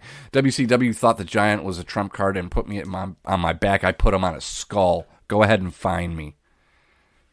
Not bad. Yeah. Not a bad promo. Never really known for being the best on the stick, but he kind of held it down on this one. Hour 2, Jericho vs. Super Carlo. Still Ray in the Ray shirt. I think this is the first time he mentions the Jerichoholics. And Jericho wins with a Lion Tamer. Retains. Next, I got really excited because if it's not next week, it's the week after that. I see William Regal come out. And I thought it was the match, but it's not. I think it's next week or the week after. But he faces Booker T for the TV title. Booker retains. Next, you get Conan versus Hugh Morris. Morris goes for his moonsault. Conan slips in underneath, power bombs him for the win. Commentary never said one fucking thing about it. Nash just cut a promo saying, hey, this guy did a power bomb and nobody said anything. He does a blatant, it's a fucking avalanche power bomb. No, we're not even going to talk about it. That's pretty humorous. Yeah, it's fucking...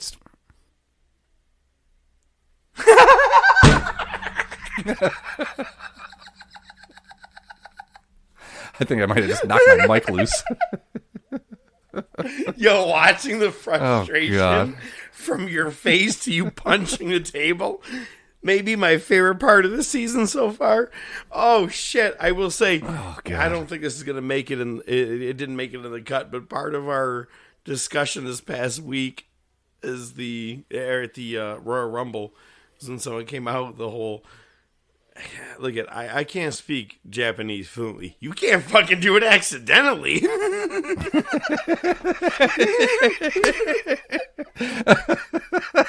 I brought it up because I was like, it's pretty true. And I went to say like the simplest of names even there, and I was like, nope, there it is.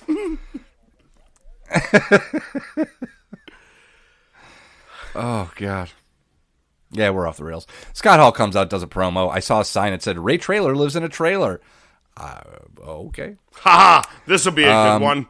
They're going to love this one on TV. Right. Did you see the one from the Royal Rumble? I saw a lot of good ones. Refresh my memory. The Tribal Chief. Little John called that out. It was a good one. That was a good one. For you listeners who don't know what a queef is. So No. We're not doing that. I would do anything for downloads, but I won't do it. Hashtag all right, top Jesus wrestling. fucking Christ. Scott Hall versus Anvil. Spicoli runs in. He says, you've been robbed. You won't wrestle till it's rectified. I'll wrestle for you. Hall wrestles anyway. You know, Spicoli dies like a week from now. Yeah, wow. Way to bring it down, man. I went from tribal queefs to death. Great. To Luger in ring with Gene cutting a promo. Then you get Mark Starr versus Goldberg. The Berg wins. Mongo versus Bulldog again. Match of the year candidate. They just fight off to the back. Let's see who can get to the back to get Hour to our 3, pain Hogan. pills first. Let's go. Race. Hogan and Bischoff come to the ring, talking about the injustices to NWO by Dylan on the WCW. And Hogan says, this will be WCW's last stand, just like the Alamo, which has no basement, brother. Thank you so much for bringing that back. Sting has been stung twice. Yeah, who gives a shit? It's interesting because, this fucking episode is in San Antonio. Weird timing. Wow. Hat trick. No shit. Hat trick. Let me ask you this question. Did you happen to see that Stang has been missing pretty much since, like, before the end of 97? We haven't seen him. Well, thank God for small miracles. All right. Well, are you you still looking at your phone at your menu for food? Yeah, pretty much. No. Hey, man, I got kids to feed. I don't give a shit about your kids. Let's finish this podcast. Disco Dung Pile versus Raven. Raven wins with the even flow DDT. It's great to hear fucking Shivani and Tanay be like, what does that mean? I don't even know. All right. It's basically Chris Jericho's music at this point.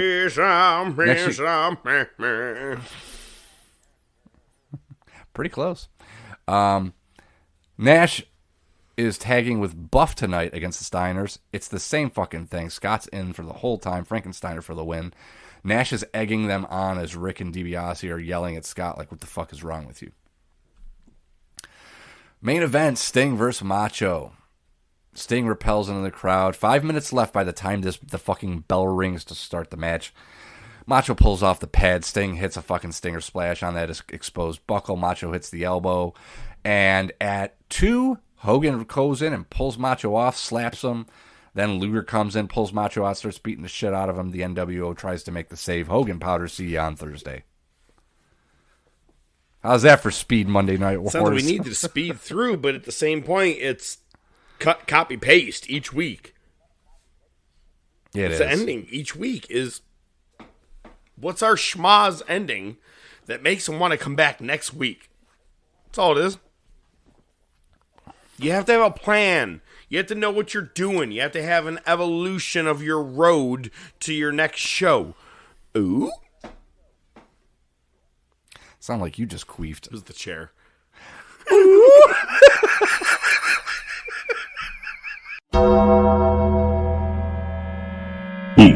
Ladies and gentlemen, it's now time for... Best there is, the best there was, and the best that there ever will be. Hold 2, arm bar. Sodas rule. Yeah, they do. Hold 3, the moss covered, 3-handle family granunzel. It's me, Austin! Just when they think they ain't got the answers, I change the questions. I did it for The Rock. This week's top topic. You know something, Mean Gene? John Cena! Wrestling's not fake! The Rolex wearing one, diamond ring wearing one, kid stealing, woo, wheeling dealing one, limousine riding one, jet flying one, son of a gun, woo! Sierra Hotel, India, Echo, Lima, Delta, Shield. If you smell...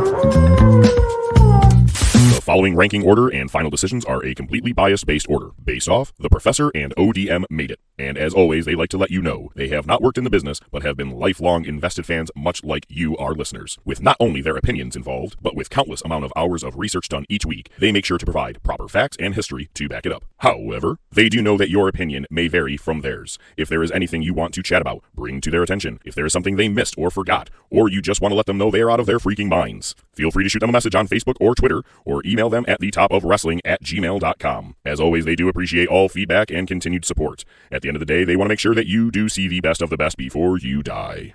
And now, this week's top topic.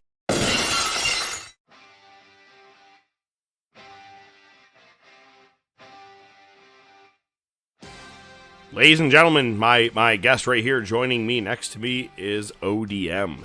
Myself, the way I'm talking right now, I'm trying to find myself to find my inner Mean Gene Okerlund, because the fact that not only it's WrestleMania and it's a big thing, but I feel like I look like him this week, so I should talk like me. No? Alright, let's move on. Alright, man. Let's talk the evolution of WrestleMania. Look it, I teased it last week in talking about... Look it, I think they had better build-ups through certain years. And I'm not going to say, okay, well, 2010 was way better than 12, but 11, so I'm not breaking down each one. I'm saying your evolution, what it became, what it built out to be, where are we at nowadays?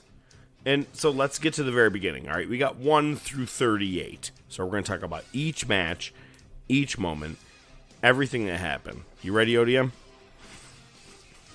I'm ready to do it.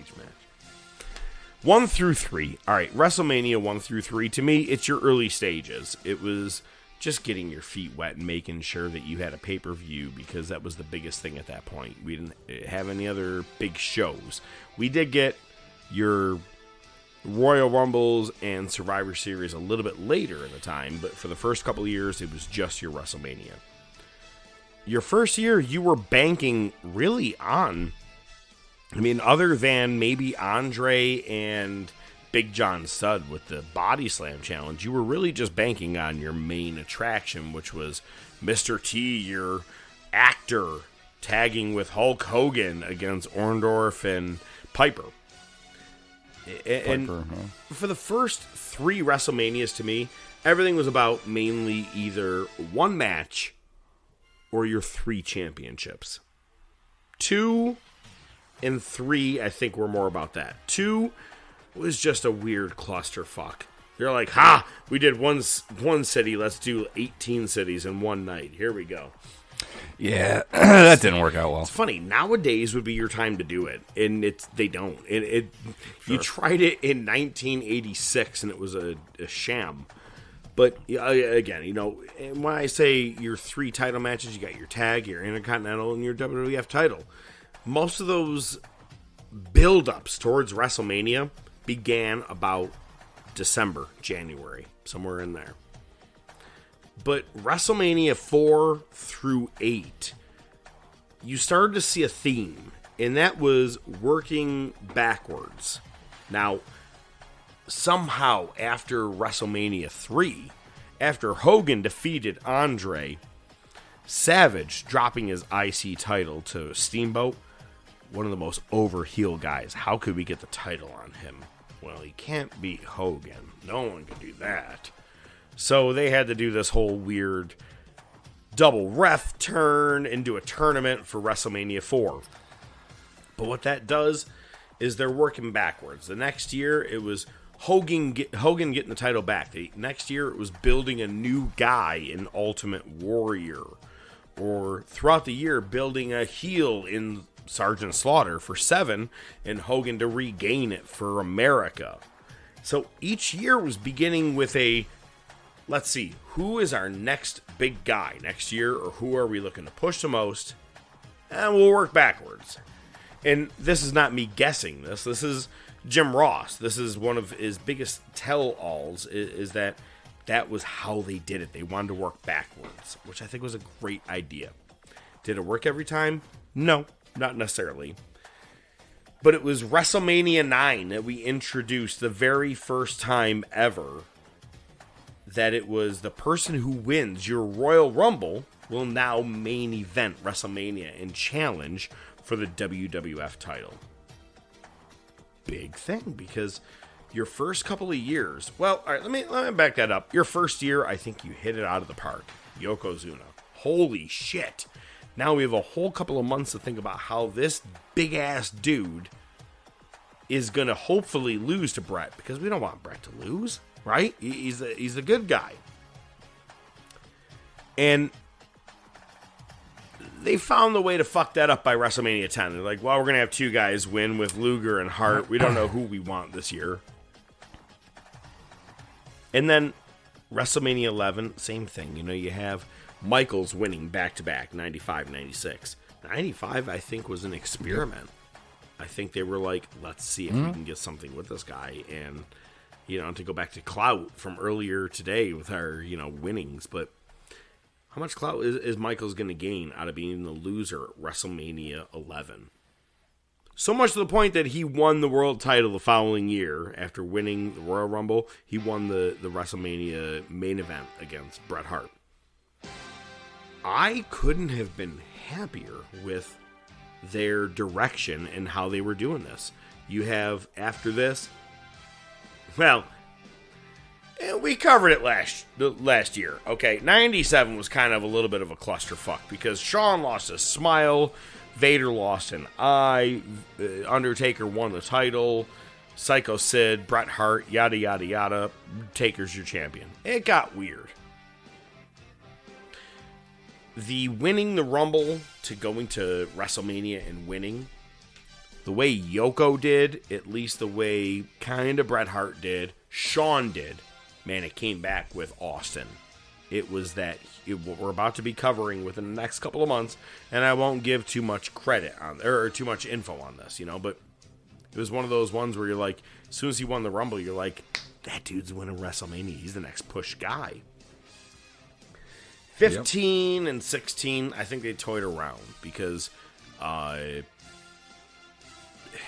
you had Austin still going against The Rock, but their weird WrestleMania was McMahon and Austin throughout the whole thing. McMahon won the Rumble, so it was like he had to fight off through McMahon to get there. And that's where we start to introduce your Elimination Chambers, your No Way Out, your St. Valentine's Day Massacre pay-per-view. And that's the one where Austin finally beat McMahon in the cage because Paul White got involved, and Austin finally gets to go fight Rock at WrestleMania. You took the longest route around to know what everybody wanted and needed at the end. Right. 16, okay, so your winner of the Rumble was Rock, and then you had controversy. I'm okay with this a little bit because it was Big Show's feet looked like they didn't touch the floor. Rock did first, and so they were able to keep that going. All right, controversy I'll take in wrestling, and it's still leading to WrestleMania. Led to a 4-way, which is weird, but okay. 17, you have the redemption of Stone Cold getting the win, going to WrestleMania. Triple H, same thing. Redemption, wins the Rumble, goes to WrestleMania, beats Chris Jericho in the main event. And now, this to me is where things kind of went awry. The moment you decided to have 2 titles by WrestleMania 19, you have your SmackDown and your Raw. What's your biggest match of the night? And not to quote CM Punk, but your main event is your main event. So when Angle and Lesnar were your main event at WrestleMania 19, what are we saying about Triple H laying there for 45 seconds before Booker T pinned him? Right, but Booker T. The point being is, or I'm sorry, vice versa. It was Booker T laying there. What are you saying about your other title?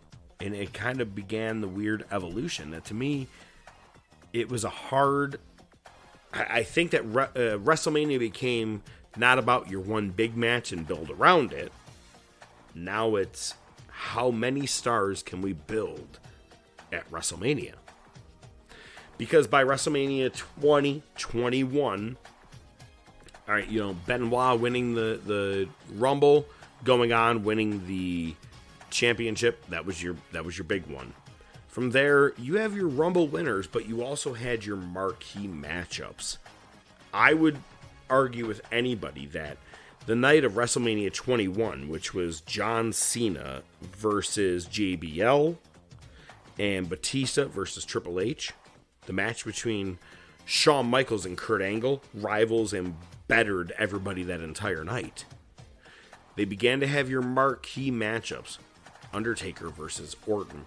You go back to WrestleMania 1 through 4, a lot of those matches were just Tito Santana versus Executioner. It was just random, thrown together who could put on a match tonight for us.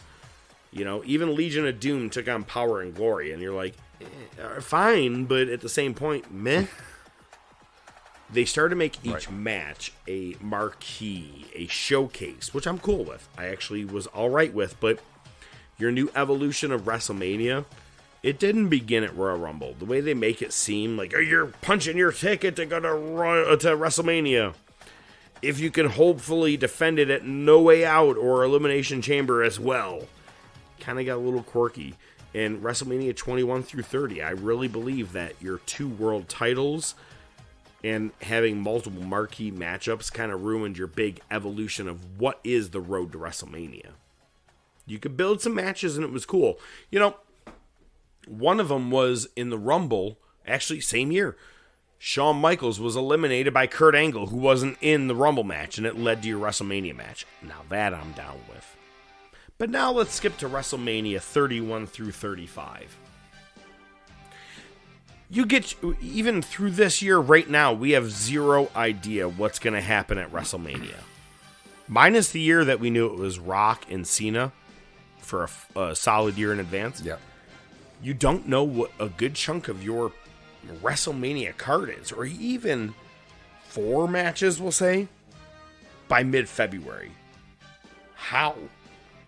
Yeah, because, I mean, you said it. The titles can change, so those matches are up in the air, you know. And I get it. That's the whole thing. Anything can change, and it could be fun, you know, and that's what makes wrestling different. But it is WrestleMania, and you're kind of screwing yourselves by... Kofi didn't get the match with Daniel Bryan until like 2 weeks before WrestleMania. The whole Kofi Mania thing, I loved it. That whole thing with Vince. Yeah, the beginning, all the fighting, the gauntlets, great. However, you should have did those gauntlets in January and made it build where it was about character or storyline, whatever it is, with Kofi and Bryan at the time. Other than Kofi Kingston, from WrestleMania 1 to 35, tell me anything that has had a really decent build-up from at least mid-January on. I'll wait. Well, Podcast Land doesn't like dead silence, so I'm going to go ahead and skip ahead and say no. There you go. It sucks, man. Now, I will give you 36 and 37. I'll give you that the pandemic hit, and you have your 36 Performance Center. I don't care. It is what it is, man. You still may do with what you did with Lesnar and McIntyre, Edge coming back with Orton. It's all got to be...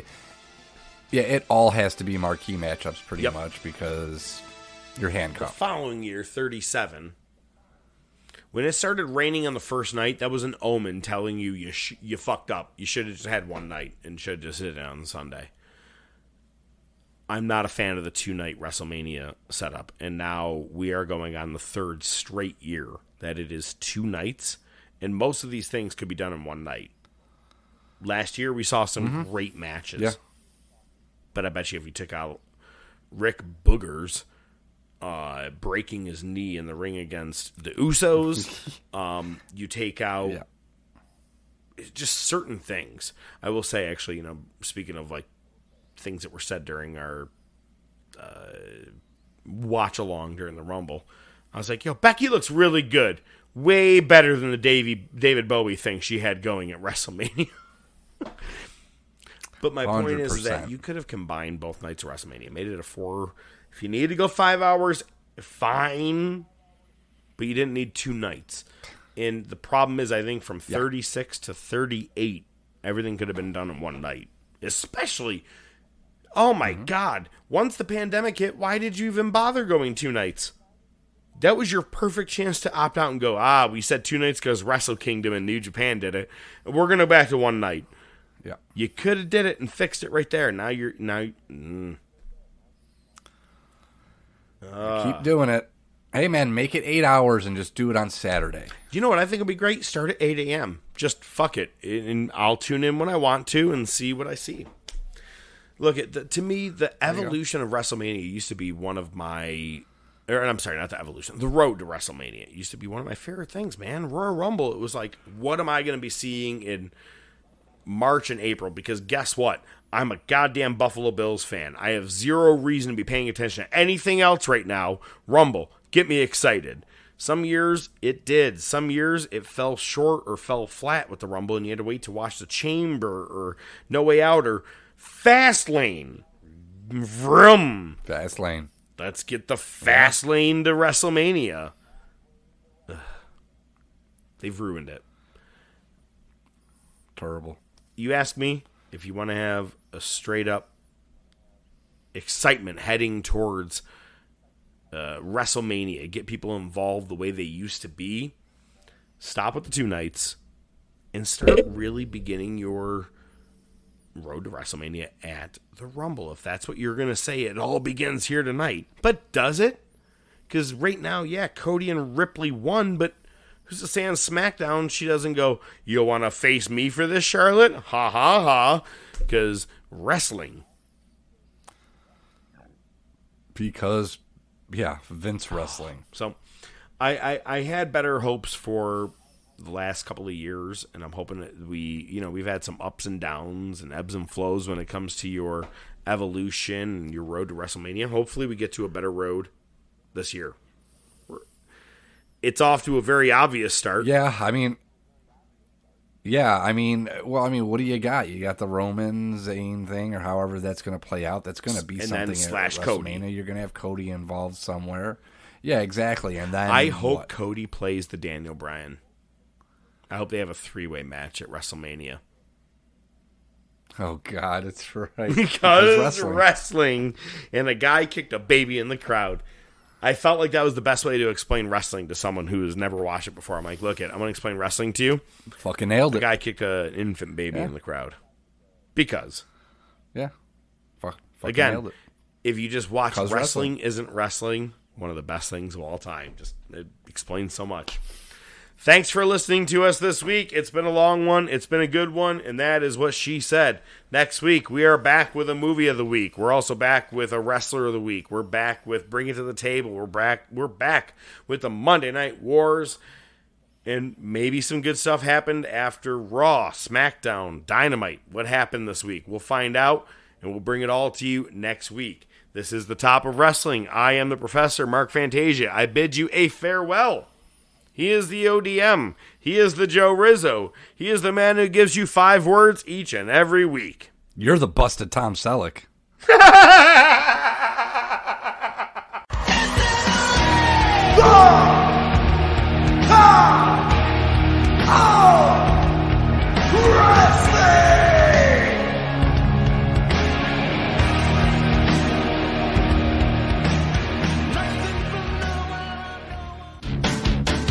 The Top of Wrestling Podcast is brought to you by The Top of Wrestling Podcast. Your hosts are the Professor, Mark Fantasia, and ODM, Joe Rizzo, with special weekly segments by Nightwing the Analyst, Rashawn Hilton. Without your continued support, it would just be some guys talking wrestling. Feel free to interact with the show on Twitter, YouTube, Facebook, and by email at thetopofwrestling@gmail.com.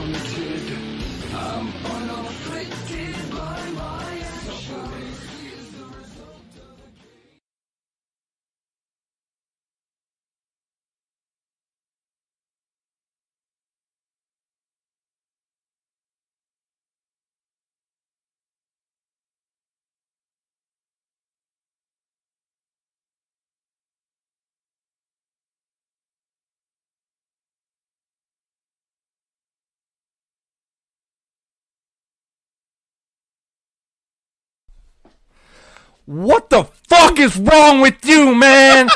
Girl, what'd you do to your face? Baby, what'd you do to your face? I did this yesterday for fun. Just wanted to see what it'd be like. Never had a mustache before. That's why I had the weird record set up here for a second. I was like, I got to get his reaction. Yo, you haven't even said a word other than just laughing. Holy shit. I can't even think of any zingers, man. You look like Wade Boggs. Yo, so earlier today, I go, but a lot of people have mustaches. I was like, you got cops, firemen, Tom Selleck. And I was like, just trying to. What are you? You got to wrap up so you can meet your softball game before you have to pick up your kid from your second wife? I got the weekends. No, but there. See, I just had to work up to it. I have a feeling the whole show may be about this, but the one that she did earlier today, I look in the mirror, I go, "Oh my god, yo!" The way I look like I could pull people over, bro. She didn't even skip a fucking beat. She goes and rape them. Oh Jesus Christ! Yeah, you'll either have a fucking old what were those cop cars called? The Caprices. Yeah. You can either have like an old decommissioned Caprice or a fucking panel van. I must ask you a question. You ready to get going? Yeah, I guess. Oh, fuck.